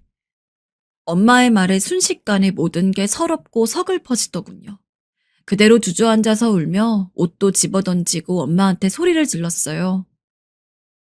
나 학교 안 가. 뭐 하러 가? 맨날 이런 비참한 기분이나 느끼고 가난하게 사는 거 확인하러 가야 돼? 그러면서 전 하면 안 될 행동을 해버렸어요. 당시 단벌이었던 여름 교복 블라우스를 엄마가 늘 다려서 옷걸이에 걸어두셨는데 홧김에 그걸 획 채서 손으로 잡아 뜯어버리고 온 분노를 여기에 몰아서 찢어버렸어요. 그러면서 씩씩대고 내질렀습니다. 학교 안 갈 거야. 이따위 교복이 무슨 필요가 있어? 안 가. 그렇게 저는 밖으로 나가버렸습니다.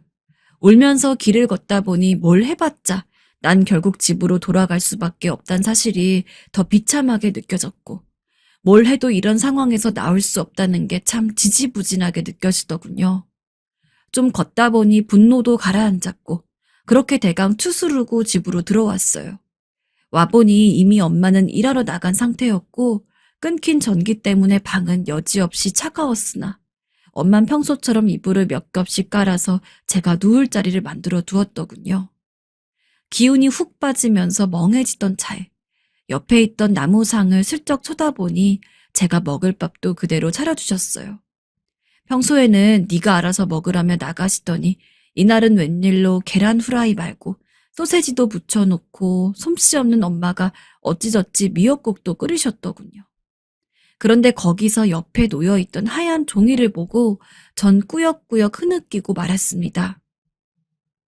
수정아, 밥 먹고 자라.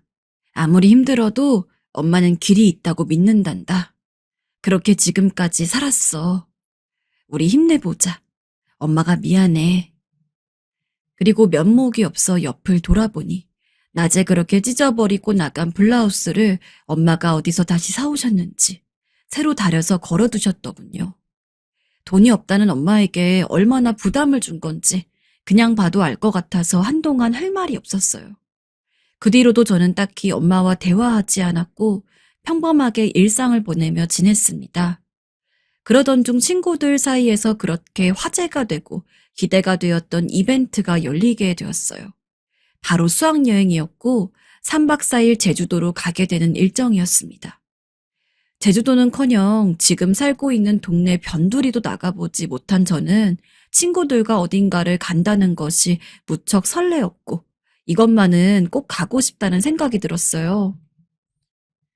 수정아, 너도 갈 거지? 이번에 우리 수학여행 가서 얘기 많이 하고 맛있는 것도 먹고 그러자. 응? 아, 그래. 그러자. 당연히 나도 가야지.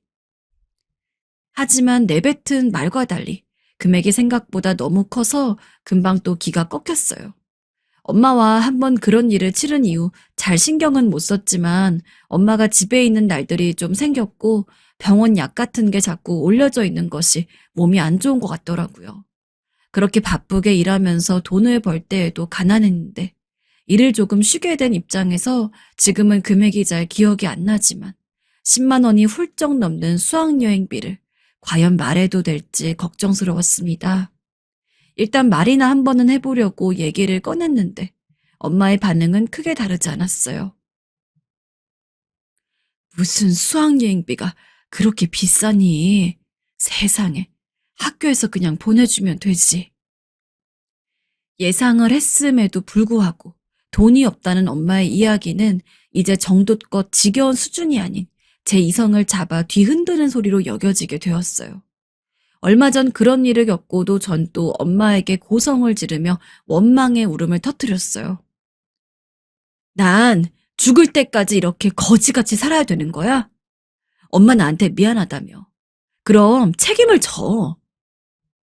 같이 화낼 법한데 전에 일이 걸려서 그런지 옴싹달싹 못하고 누워있던 엄마는 한숨을 몇 번이나 쉬더니 저에게 뭔가를 내밀었어요. 저기 이거 엄마가 직접 주면 좋은데 몸이 좀 아파. 네가 가서 돈 좀 찾아라. 통장을 주셨는데 얼핏 보니까 금액이 꽤 많아 보였는데 저보고 수학여행비만큼 찾아서 가져가라는 겁니다. 이렇게 쉽게 돈을 받아보고 쓴 적이 없던 저는 손에 쥐어본 게 늘상 10,000원을 넘은 적이 없었어요. 숫자를 세어보니 50만 원이 넘더군요. 그걸 보는 순간 저도 모르게 침이 꼴깍 넘어갔어요. 그런 돈을 직접 눈으로 보게 되니까 왠지 앞이 핑핑 도는 것처럼 느껴지기도 하고 반면에 엄마를 향한 원망이 다시금 올라오더군요. 돈이 아예 없는 것도 아니었으면서 어떻게든 주려면 줄 수도 있었을 것 같다는 생각이 드는 거였어요. 이루 말할 수 없을 정도로 스트레스가 꽉 차 있던 차에 결국 저는 기분에 따라 행동하게 되었어요. 일단은 수학여행비로 필요한 돈을 빼고 돌아서긴 했는데 남은 돈이 좀 아쉽게 마음에 걸렸어요. 엄마가 일단 쉬고 있긴 하지만 또 일할 수 있을 테니 벌려면 또 벌지 않을까 싶었어요. 나도 이렇게 힘들게 살아왔고 엄마 못지않게 괴로움을 겪었는데 이번 딱 한 번만 좀 써보고 싶었습니다. 그래서 그중 남은 돈 중 10만 원만 먼저 인출해서 그걸로 예전에 친구들이 가보자고 했던 이대 입구에 혼자 가보게 되었어요. 매번 주말마다 친구들이 이대 입구나 명동, 신촌 등을 돌면서 옷을 사러 다니고 월요일에 와서 새로 산 신발이나 액세서리 등을 자랑하는 게 몹시 부러웠거든요. 딱 한 번 따라갔을 때 완전 주눅이 들었고 돈 10만 원을 그대로 들고 와서 턱턱 사는 모습을 보니까 얼마나 부럽던지 몰라요. 정말 정처 없이 버스를 타고 내려서 기억에 나는 대로 옷가게 몇 군데를 따라 들어갔어요. 집에 가는 버스도 잘 기억해둬야겠다는 생각으로 근처에 보이는 곳들에서만 몇 가지를 골라봤어요. 옷가게 언니들이 뛰어나와서 이것저것 골라주고 저 역시 돈을 턱턱 내면서 금방 한 손 무겁게 모자와 신발, 티셔츠와 바지까지 샀어요. 그쯤 되니까 거의 돈에 대한 자각이 아주 흐려졌던 것 같아요. 또 사고 싶은 것들이 생기고 평소 좋아했던 가수 CD며 눈에 보이는 게 많아서 결국 돈을 더 뽑게 되었습니다. 만화책이며 이것저것 잔뜩 사고 돈이 많다는 것은 이렇게 눈이 뒤집힐 정도로 좋은 것이구나 하고 체감하게 되었는데요. 그런 상태로 집으로 돌아오는 버스를 겨우 떠듬떠듬 찾아서 타고 돌아왔어요. 정신없이 쓰고 보니 통장엔 어느덧 50만 원이 아닌 10만 원 남짓밖에 남지 않았더군요. 수학여행 때 가서도 한 10만 원 쓰고 싶어서 따로 빼두었더니 그렇게 되었어요. 집에 가까워올수록 그제서야 마음이 좀 불안해졌고 엄만 매달 돈 몇만 원 되는 전기세도 못 내서 저렇게 차가운 방 안에 누워있는데 이래도 되는 건지 겁이 났습니다. 한편으로 이렇게 돈이 있는데도 왜 그걸 못 내고 있는 건지 또 짜증이 밀려오기도 했고 있으면 일단 써야지 궁상을 떠는 엄마의 모습에 숨이 턱턱 막히더군요. 하나밖에 없는 딸인데 그렇게 소중하고 미안하다고 하지 말고 한 번은 이런 거 봐줘도 되는 거 아닌지 별 생각이 다 들었어요. 그렇게 집으로 들어왔지만 아무래도 조금은 신경이 쓰이고 무슨 반응이 있을지 몰라서 엄마 눈치를 보게 되더군요. 물건들을 잔뜩 사서 오느라 비닐 소리가 제법 요란했지만 엄마는 제 쪽을 딱히 보지 않고 돌아 누워 있었어요. 그래서 저도 머쓱하게 엄마를 불렀어요.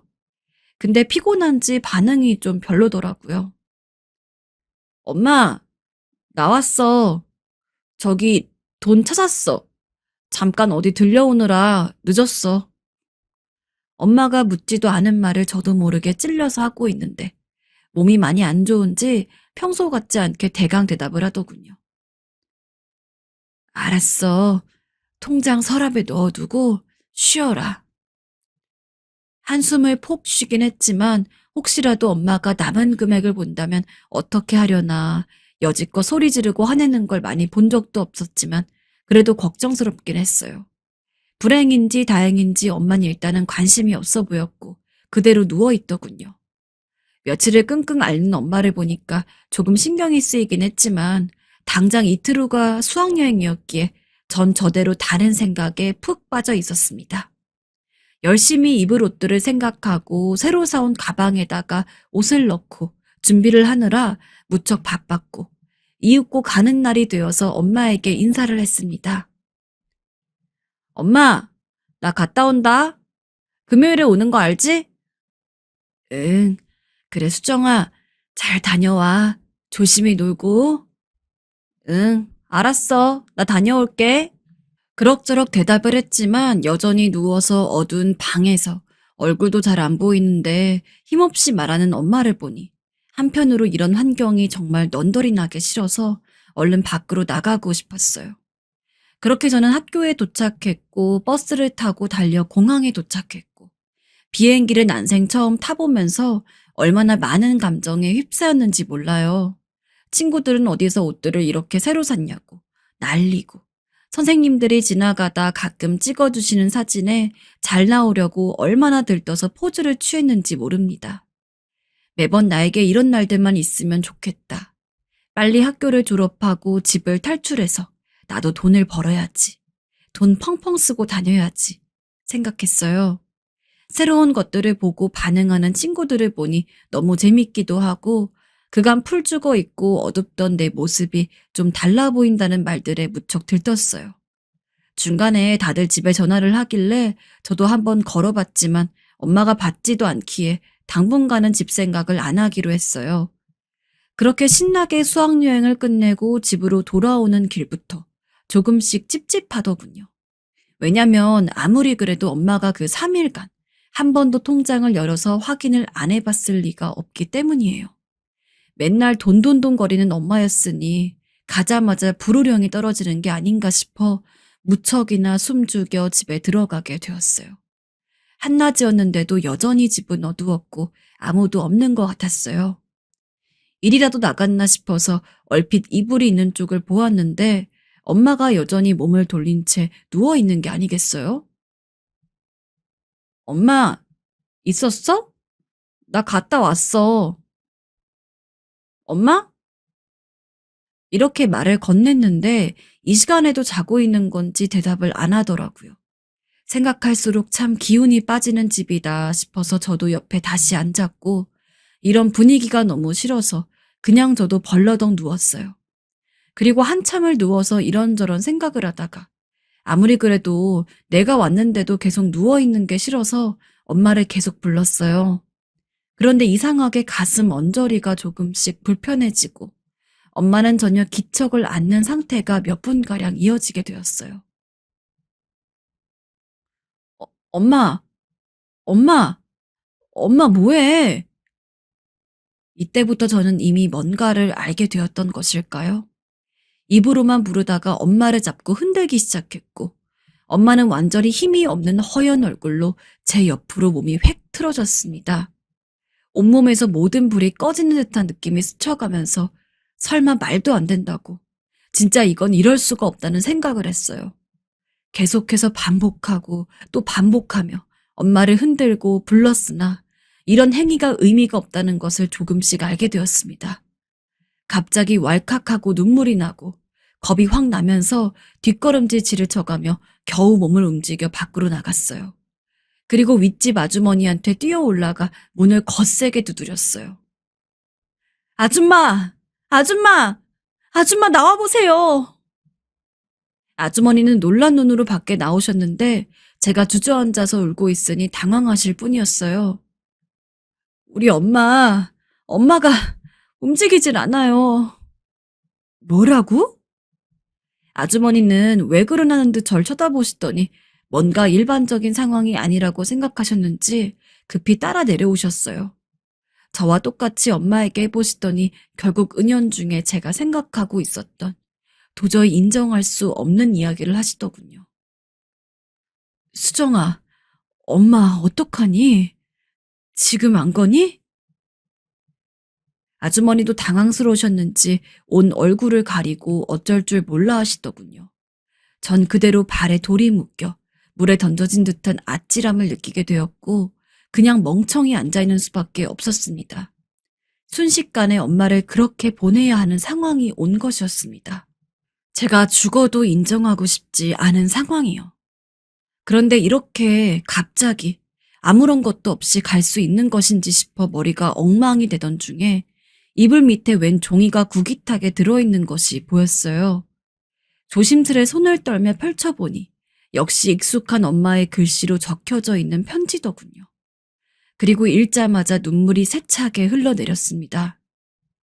참고로 아직도 저는 그것을 소중히 갖고 있고 이후 제가 성인이 되고 어른들 도움을 받아 결혼을 하고 가정을 꾸린 지금까지 보관하고 있습니다. 그때 딱 한 번 읽고 나서 다시 넣어둔 뒤 도저히 용기가 안 나 다시 열어보지 못했어요. 허나 내 딸이 수학여행을 가게 된 때가 되니 도무지 생각이 안 날 수가 없어 결국 또 오랜만에 펼쳐보게 되었는데요. 그 종이에 적혀있던 이야기를 여기에 옮겨봅니다. 수정아, 엄마야. 엄마가 몸이 요즘 너무 안 좋았는데 걱정할까봐 말을 못했어.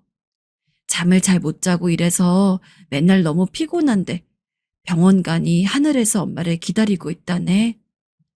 우리 딸 좋은 거 못 해줘서 미안한데 수술에도 돈이 많이 들고 나중에도 또 돈을 써야 한다고 하는데 수정이 대학도 보내줘야 하는데 그러면 안 되겠더라고. 엄마 아프다는 걸 알게 된 진 좀 되었어. 이제 정말 견디기 힘들어서 집에 누워 있었단다. 엄마가 없어도 수정이가 잘 살 수 있게 마지막까지 일하다 보니 더 빨리 안 좋아졌나 봐. 그래도 엄마는 수정이한테 부담 주고 싶지가 않았어. 수정아, 마지막으로 돈도 없고 가난하게 자라게 해서 정말 미안하다. 우리 귀한 딸, 소중한 엄마의 하나뿐인 딸인데 정말로 많이 미안하다. 제주도 갔다가 돌아오면 한번 안아주고 싶은데 그럴 수 있겠지? 마지막 줄에서 전 그만 세상이 떠나가라 오열하고 말았습니다. 돌아오면 한번 안아보고 싶다는 엄마의 바람을 그 별거 아닌 것도 엄만 해보지 못하고 이 차갑게 식어있는 방에서 홀로 죽어갔던 것입니다. 그때 난 뭘 하고 있었던 건지 상상하기도 소름 끼칠 정도로 슬펐어요. 내가 가장 신나게 즐기고 모든 것을 누리며 행복해하던 때 엄마는 내가 없는 곳에서 아무도 알아주지 않는 그 어두컴컴한 집에서 힘든 생을 마치게 된 것입니다. 저도 엄마가 돼보니까 알겠지만 엄마라고 죽음이 무섭지 않은 게 아니었을 텐데 혼자 숨이 멎어가는 순간에 얼마나 삶을 붙잡고 싶었을까요?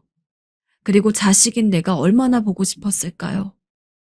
옥죄어오는 몸의 고통이 얼마나 힘들었을까요?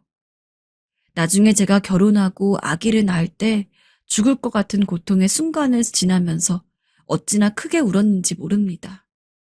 이런 고통을 감당하며 엄만 나를 낳았는데 그러고도 남편도 없이 홀로 나를 키우며 생을 포기하지 않았구나. 숨이 붙어있는 한 열심히 살아보려고 그 고생을 하며 뛰어다녔구나. 생각하니까 도저히 맨정신으로 있을 수가 없었습니다.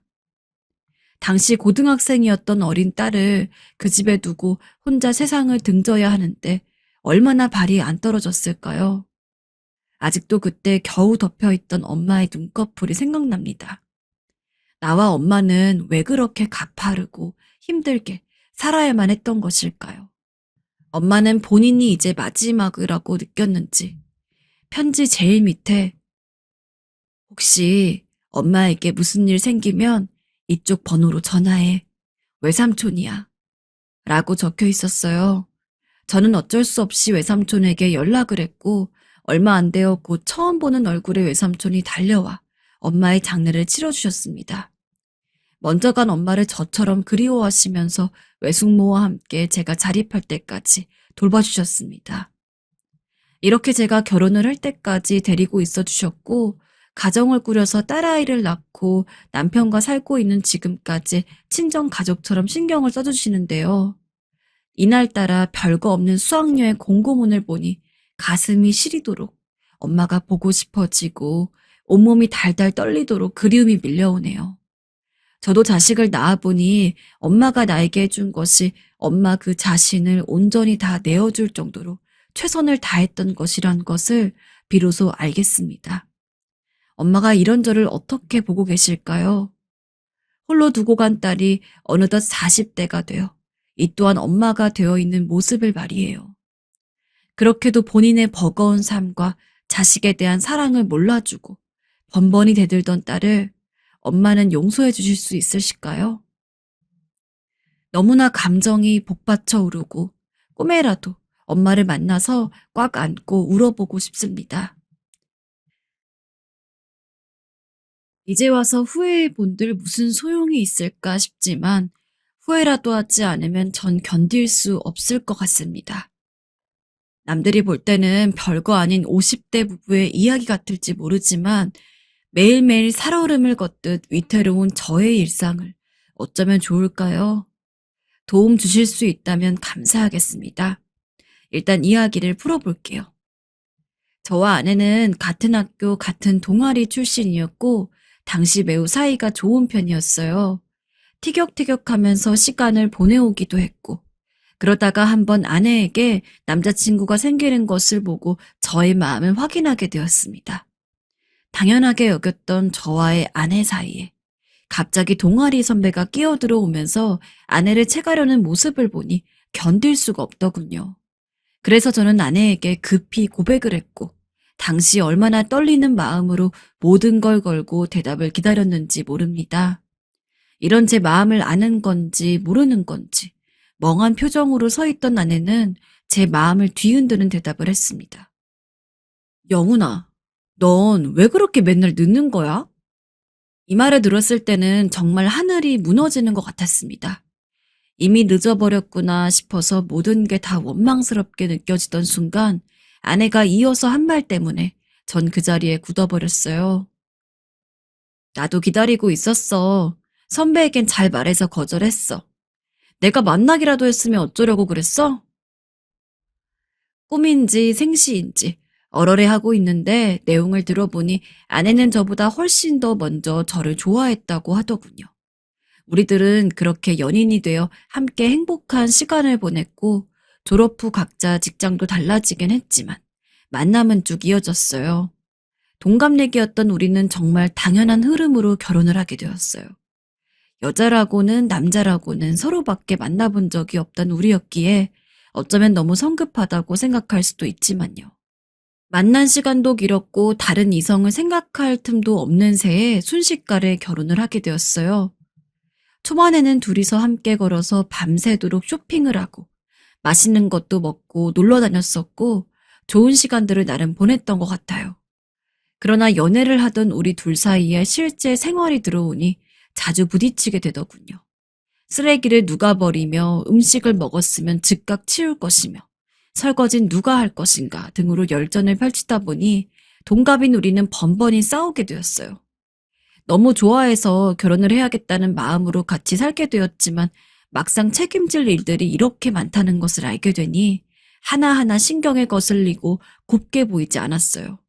그리고 그쯤부터 아내도 저의 이런 마음을 눈치챘는지 뭔가 예민하게 반응하고 화를 내기 시작하더군요.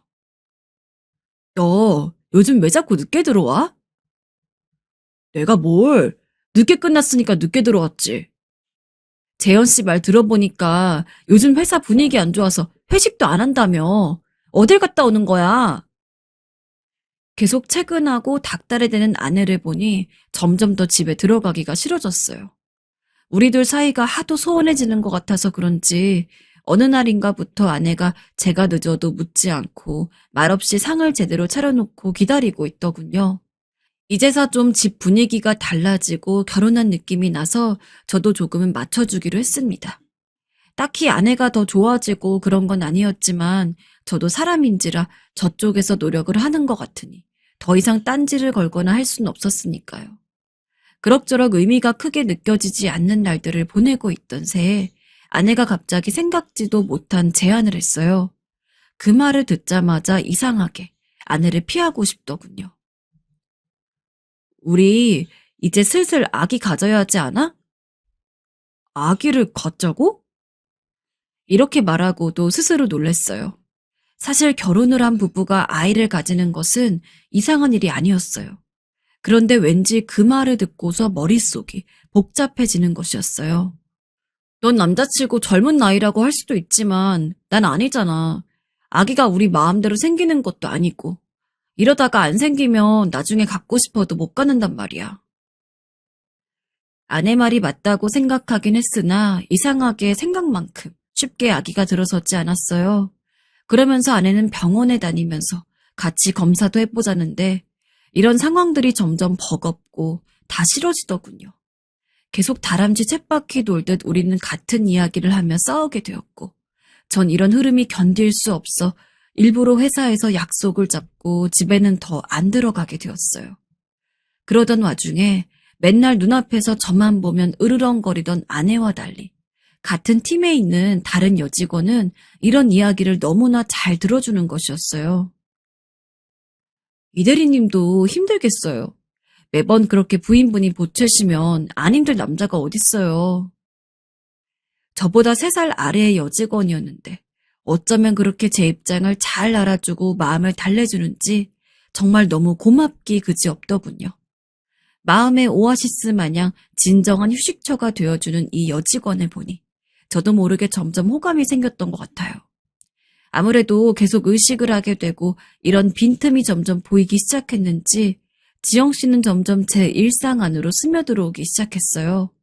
어딜 가나 둘이 붙어 다니다 보니 같은 회사 안에서도 약간은 미묘한 소문이 돌기 시작했습니다. 그게 제 귀에 들릴 정도로 말입니다. 아무래도 지영 씨랑 영은 대리 사귀는 것 같지 않아? 뭐? 이 대리는 유부남이잖아. 아니면 아니라고 말하면 되는데 사실 저도 감정이 조금씩 끌리고 있던 터라 이거 큰일 났다 싶었어요. 그리고 이건 얼마 지나지 않아 아내의 귀에도 들어가게 되었고 그날의 광경은 정말 끔찍했습니다. 이영훈! 당장 나와! 어느 날 아침 회의실 앞에서 웬 여자의 목소리가 쨍쨍하게 들렸고 급히 나가보니 글쎄 아내가 앞에 서 있는 게 아니겠어요? 전 너무 놀래서 대체 무슨 일이냐고 말렸지만 아내는 저를 밀치고 들어와서 연신 소리를 질렀습니다. 윤지영이 누구야? 너야? 눈을 크게 뜨고 벙쪄 있는 지영 씨에게 아낸 서슴없이 성큼성큼 다가가더니 믿을 수 없는 일을 저질러 버렸어요. 냅다 머리를 잡고 흔들어댔는데 째지는 비명소리와 함께 회의실은 완전히 아수라장이 되어버렸고 이 일로 저와 지영 씨는 그대로 윗 어른들께 끌려가 엄청난 주의를 듣게 되었어요. 저도 딱히 변명할 수 없었던 것이 둘 사이 이미 남들이 손가락질을 해도 할 말이 없을 선을 넘어버린 것이 있었기 때문입니다. 아내가 어떻게 알게 되었는지 보니 제가 그렇게 단도리를 시켰던 동료가 회사에서 나는 소문들을 본인 아내에게 이야기했더군요. 그걸 또 우리 아내가 있는 모임에서 여자들끼리 말이 나와서 결국 흘러 다 전해진 것이었어요. 아무리 그래도 그렇지 남편의 직장 생활을 완전히 망쳐버린 아내에게 전 몹시 화가 났고 그 길로 집으로 뛰어들어갔습니다. 전 이성을 잃고 나오는 대로 소리를 질러 분노를 뿜어냈습니다. 네가 이따위로 구니까 내가 다른 여자를 만날 수밖에 없는 거 아니야? 다른 여자들의 반만큼이라도 굴어봐. 솔직히 양심상 이런 말을 하면 안 된다는 거 알았지만 연달아 회사에서 깨지고 눈칫밥을 먹다 보니 가뜩이나 정떨어진 아내에게 더 미친 듯이 화가 났어요. 아내는 믿을 수 없다는 얼굴로 대답하더군요. 너 또 바람 피면 난 이혼할 거야. 후회하지 마. 이런 말을 들어도 할 말 없다는 거 알지만 당시 저도 화가 엄청 나 있었기에 그러던지 말던지 싶었어요. 이후로 아내는 나름 제가 회사에서 구박을 받고 있다는 것이 좀 신경 쓰였는지 태도를 바꿔 잘해주려고 하더군요. 아침밥부터 해서 저녁밥까지 몇 첩씩 상을 차려주고 그런 부분을 보니까 좀 미안하게 느껴지긴 했어요. 하지만 아내가 진작에 이랬더라면 내가 이렇게 변하진 않았을 텐데 다 어디까지나 아내의 탓이란 생각밖에 들지 않았습니다. 어찌저찌 그렇게 지내는 동안 우리 사이에서 아이는 생기지 않았고 아내는 그 부분에 대해서 큰 상실감을 느끼는 듯 했습니다. 한때는 이런 걸로 짜증을 냈었지만 지난 일이 있어서 그런지 최대한 감정을 안 드러내려고 참더군요. 자꾸 도발하고 건드리면 제가 더 밖으로 튀고 안 들어온다는 것을 알아서 그런 것 같았어요. 서로 그렇게 눈치 보던 시간을 지나 겨우 우리에게 한 아기가 찾아왔고 안아보게 되었어요. 우리 둘 사이에 생명이 생겼다는 느낌보다는 드디어 그 과제를 끝냈다는 느낌이었지만 그래도 태어난 아이는 참 귀여웠어요. 저랑 쏙 닮은 아들이었고 아낸 그 사실을 너무 좋아하는데 조금 머쓱할 지경이었어요. 차라리 일찍 아이를 낳았더라면 우리 부부 사이가 달라졌을까 싶기도 하더군요. 자기야, 자기 닮아서 이렇게 눈도 크고 오똑한가 봐. 나 너무 행복해. 우리 아이 갖게 돼서. 우리 아이 조금 더 크면 같이 공원도 놀러 가고 그러자. 아내는 이런 말을 하며 진심으로 행복해했거든요. 저도 그런 아내의 모습을 보면서 형용할 수 없는 감정들이 스쳐 지나갔고요. 그런데 또 문제가 생기고 말았습니다. 한창 아이를 키워가는 시간 동안에 아내는 육아가 힘들다며 자꾸 저의 도움을 청하더라고요. 여보, 오늘 일찍 좀 들어와 주면 안 돼? 나 너무 몸이 피곤해. 나 오늘 회식인 거 알잖아. 어떻게 빠지라고 나만. 한 번도 안 되는 거야? 사실 그때 장모님도 아프시고 아내 역시 몸이 건강한 것은 아니라 제 손이 필요하긴 했어요. 그렇지만 그렇게 아기를 갖고 싶대 놓고 또 저에게 할 거리를 주고 불러대며 짜증을 내는 아내가 너무 싫었고 차라리 아이 갖기 전에 이혼했어야 했나 싶어 별 생각이 다 들었어요. 그 시기를 부지런히 야근을 잡고 출장을 잡으면서 피해 다녔고 아이가 자라는 것을 많이 보진 못하면서 제 시간을 보냈던 것 같아요. 거의 가족들과 마주칠 시간이 없고 한 달에 1, 2주 가까이는 꼭 외부에 나가 있으면서 집과는 거리를 두며 지냈고요.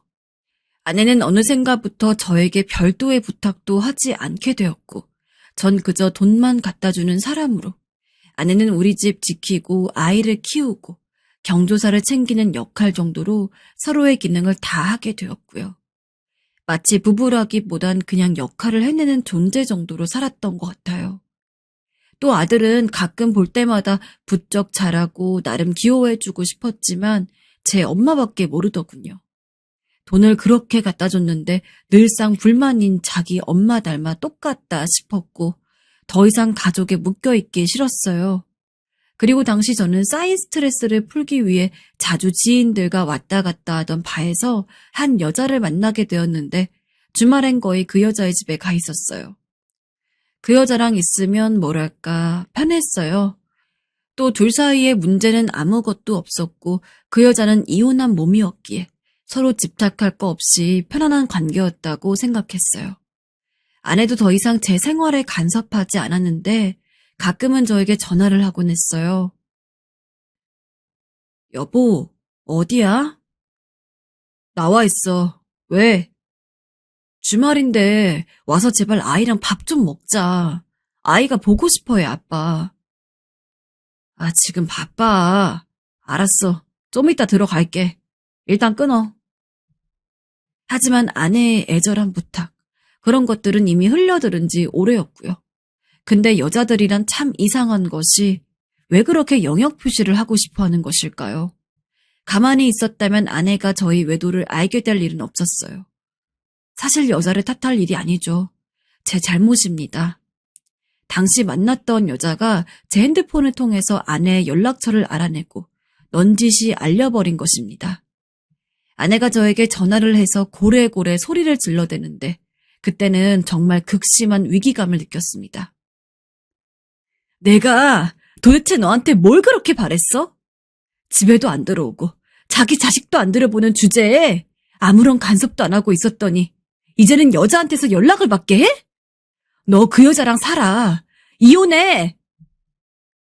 한창 저와 딱히 연락도 하지 않던 아들에게서 갑자기 전화가 걸려왔고 저도 기분이 이상해서 전화를 받게 되었어요.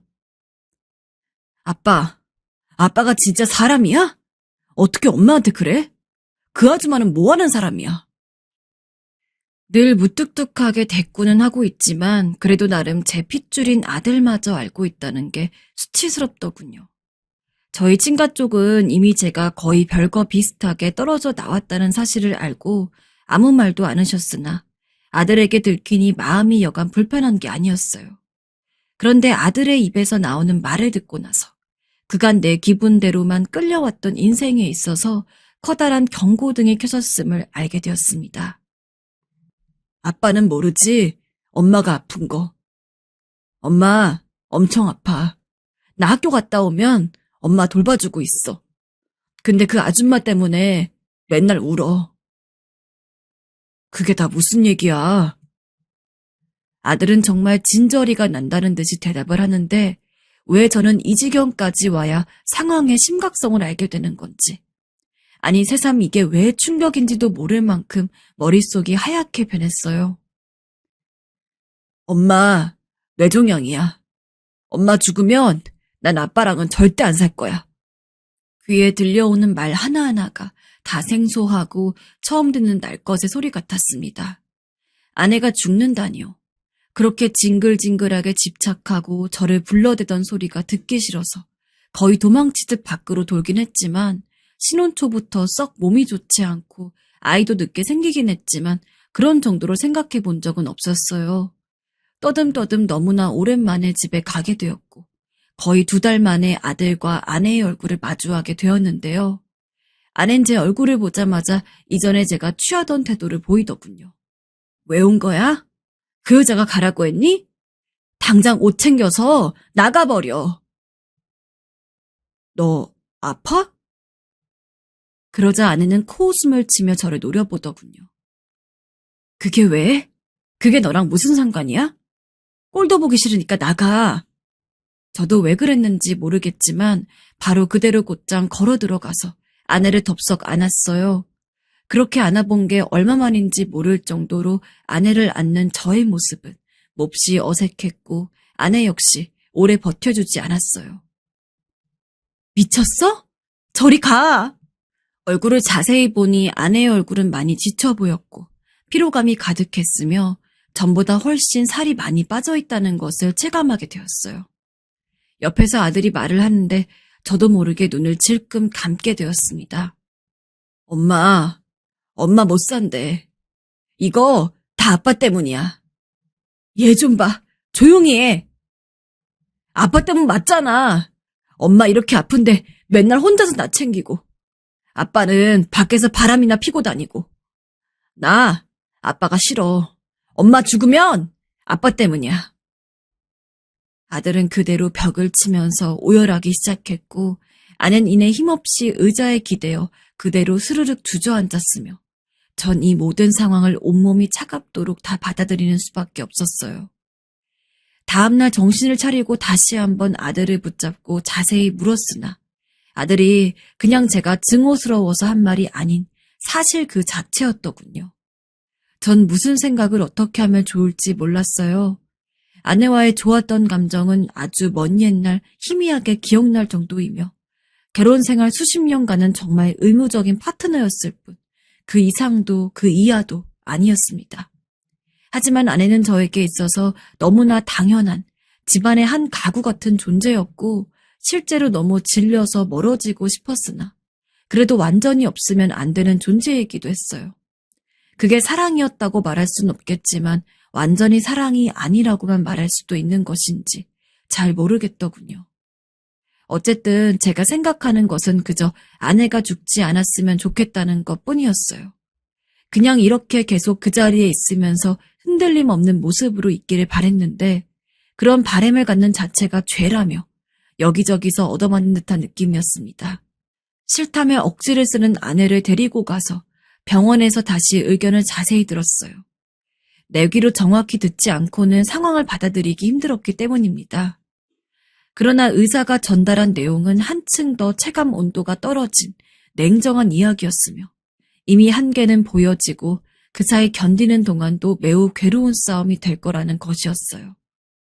귀를 막고 싶었으나 아낸 병원에서 대기하는 그 시간 동안도 불편해했으며 확실히 몸 상태가 일반적이지 않다는 것을 알 수 있었습니다. 아무리 외면하려 한들 현실은 현실이었어요. 전 뭐가 그렇게 받아들일 수가 없어서 그렇게 소란을 부린 것인지 이해가 되지 않습니다. 아들 말 맞다나 아내 말 맞다나 그렇게 가족들을 멋대로 방치하고 밖으로 돌았던 주제의 말입니다. 왜 이제사 빈 공백이 생기는 것을 견디지 못하고 이렇게 안절부절인지 저 스스로도 이해가 되지 않았어요. 단 1년 정도밖에 남지 않았다는데 아내는 이 사실을 저보다도 훨씬 덤덤하게 생각하고 있었어요.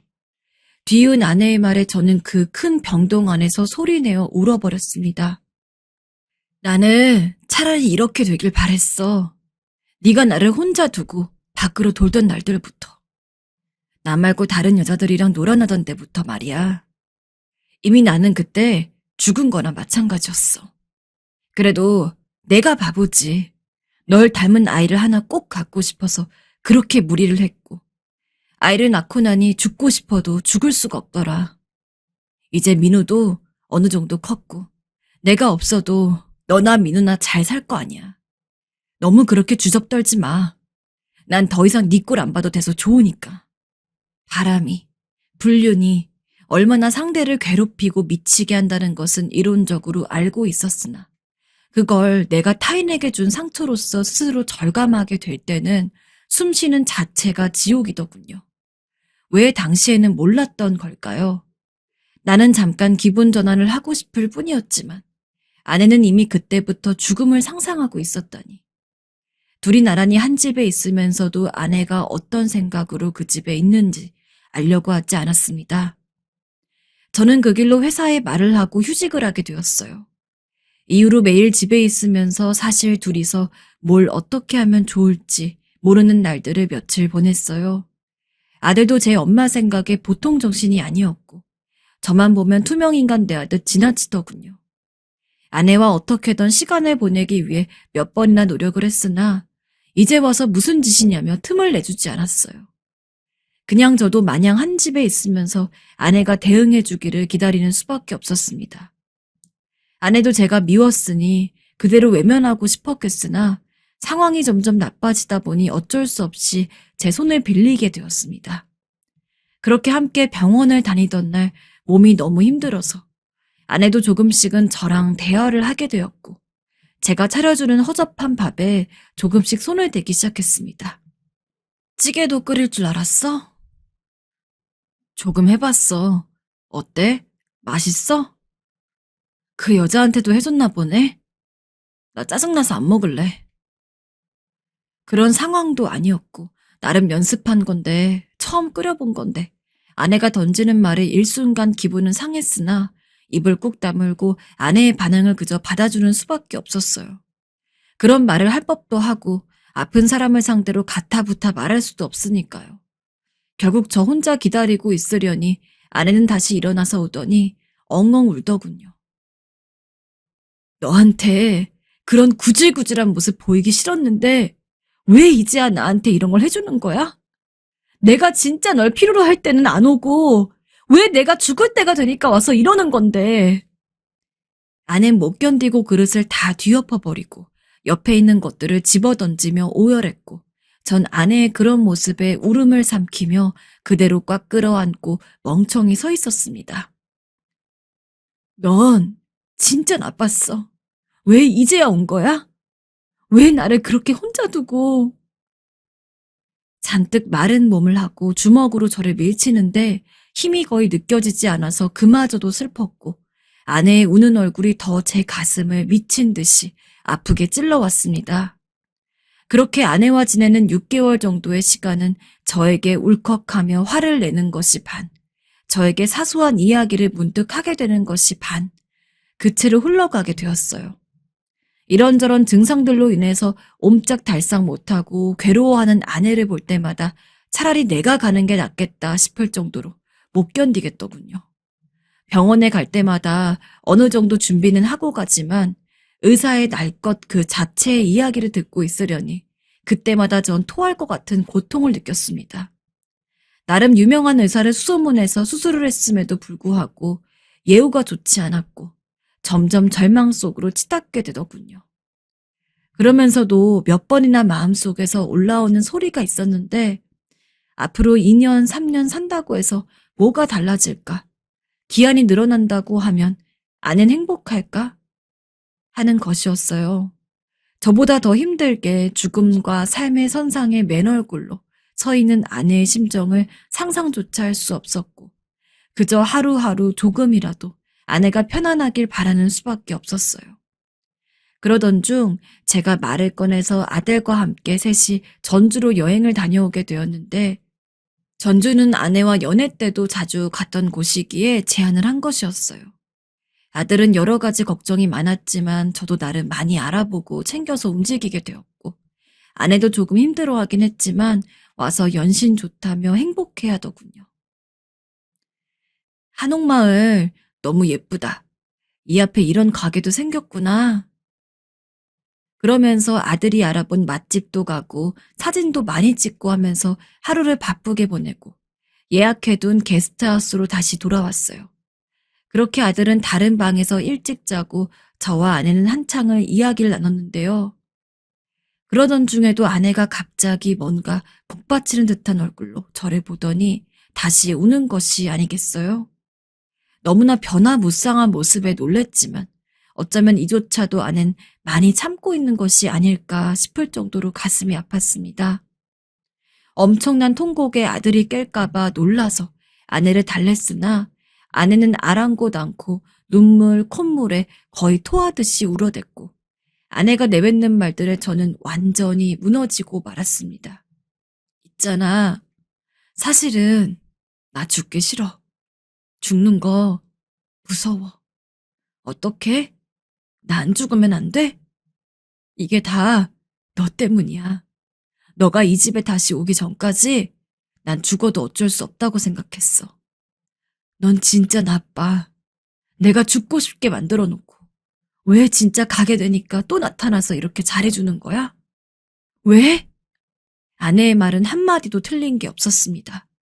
전 아내 보고 행복하게 살자면서 결혼하자고 한 주제에 그렇게 저를 좋아하고 원해서 불러대는 소리들을 전부 외면하고 혼자 그 집에 두었습니다. 외로움에 목말라서 악을 쓰는 아내에게 저는 외도라는 더 큰 사망 선고를 져버렸고 그럼에도 아이까지 낳아서 키워준 아내를 계속 외면하며 살았던 것입니다. 이 글을 쓰는 내내 너무 괴로워서 차라리 내가 갈 수 있었으면 좋겠다고 간절하게 바라게 됩니다. 왜 아내가 가야 하고 제가 남아야 했을까요? 정말 이제 시한이 한 달도 채 남지 않았는데 이런 기록이라도 남기지 않으면 아내와 제가 보냈던 시간들이 완전히 사라질 것만 같아서 하나하나 나열하듯 적어보았어요. 아내가 언제고 저를 원망하고 그 뼈밖에 없는 주먹으로 저를 쳐대도 좋으니 노려보며 온갖 말들을 해줘도 좋으니 오래오래 행복하지 않더라도 오래오래 제 옆에서 짜증을 부리면서라도 곁에 있어주면 좋겠는데 너무 큰 욕심이라 차마 남들에게 말하지 못하고 있기에 여기에 제 한숨을 쏟아봅니다. 아내를 괴롭게 한 죄를 용서받을 생각은 감히 하지 않아요. 전 이대로 무엇을 어떻게 하면 좋을지 이렇게 허공에라도 외쳐보게 됩니다. 나라는 한 인간이 아내라는 사람에게 진 이 죄를 어찌하면 좋은 걸까요? 평생 그 무게를 지며 아내 옆에서 괴롭고 싶어하는 것은 너무 이기적인 걸까요?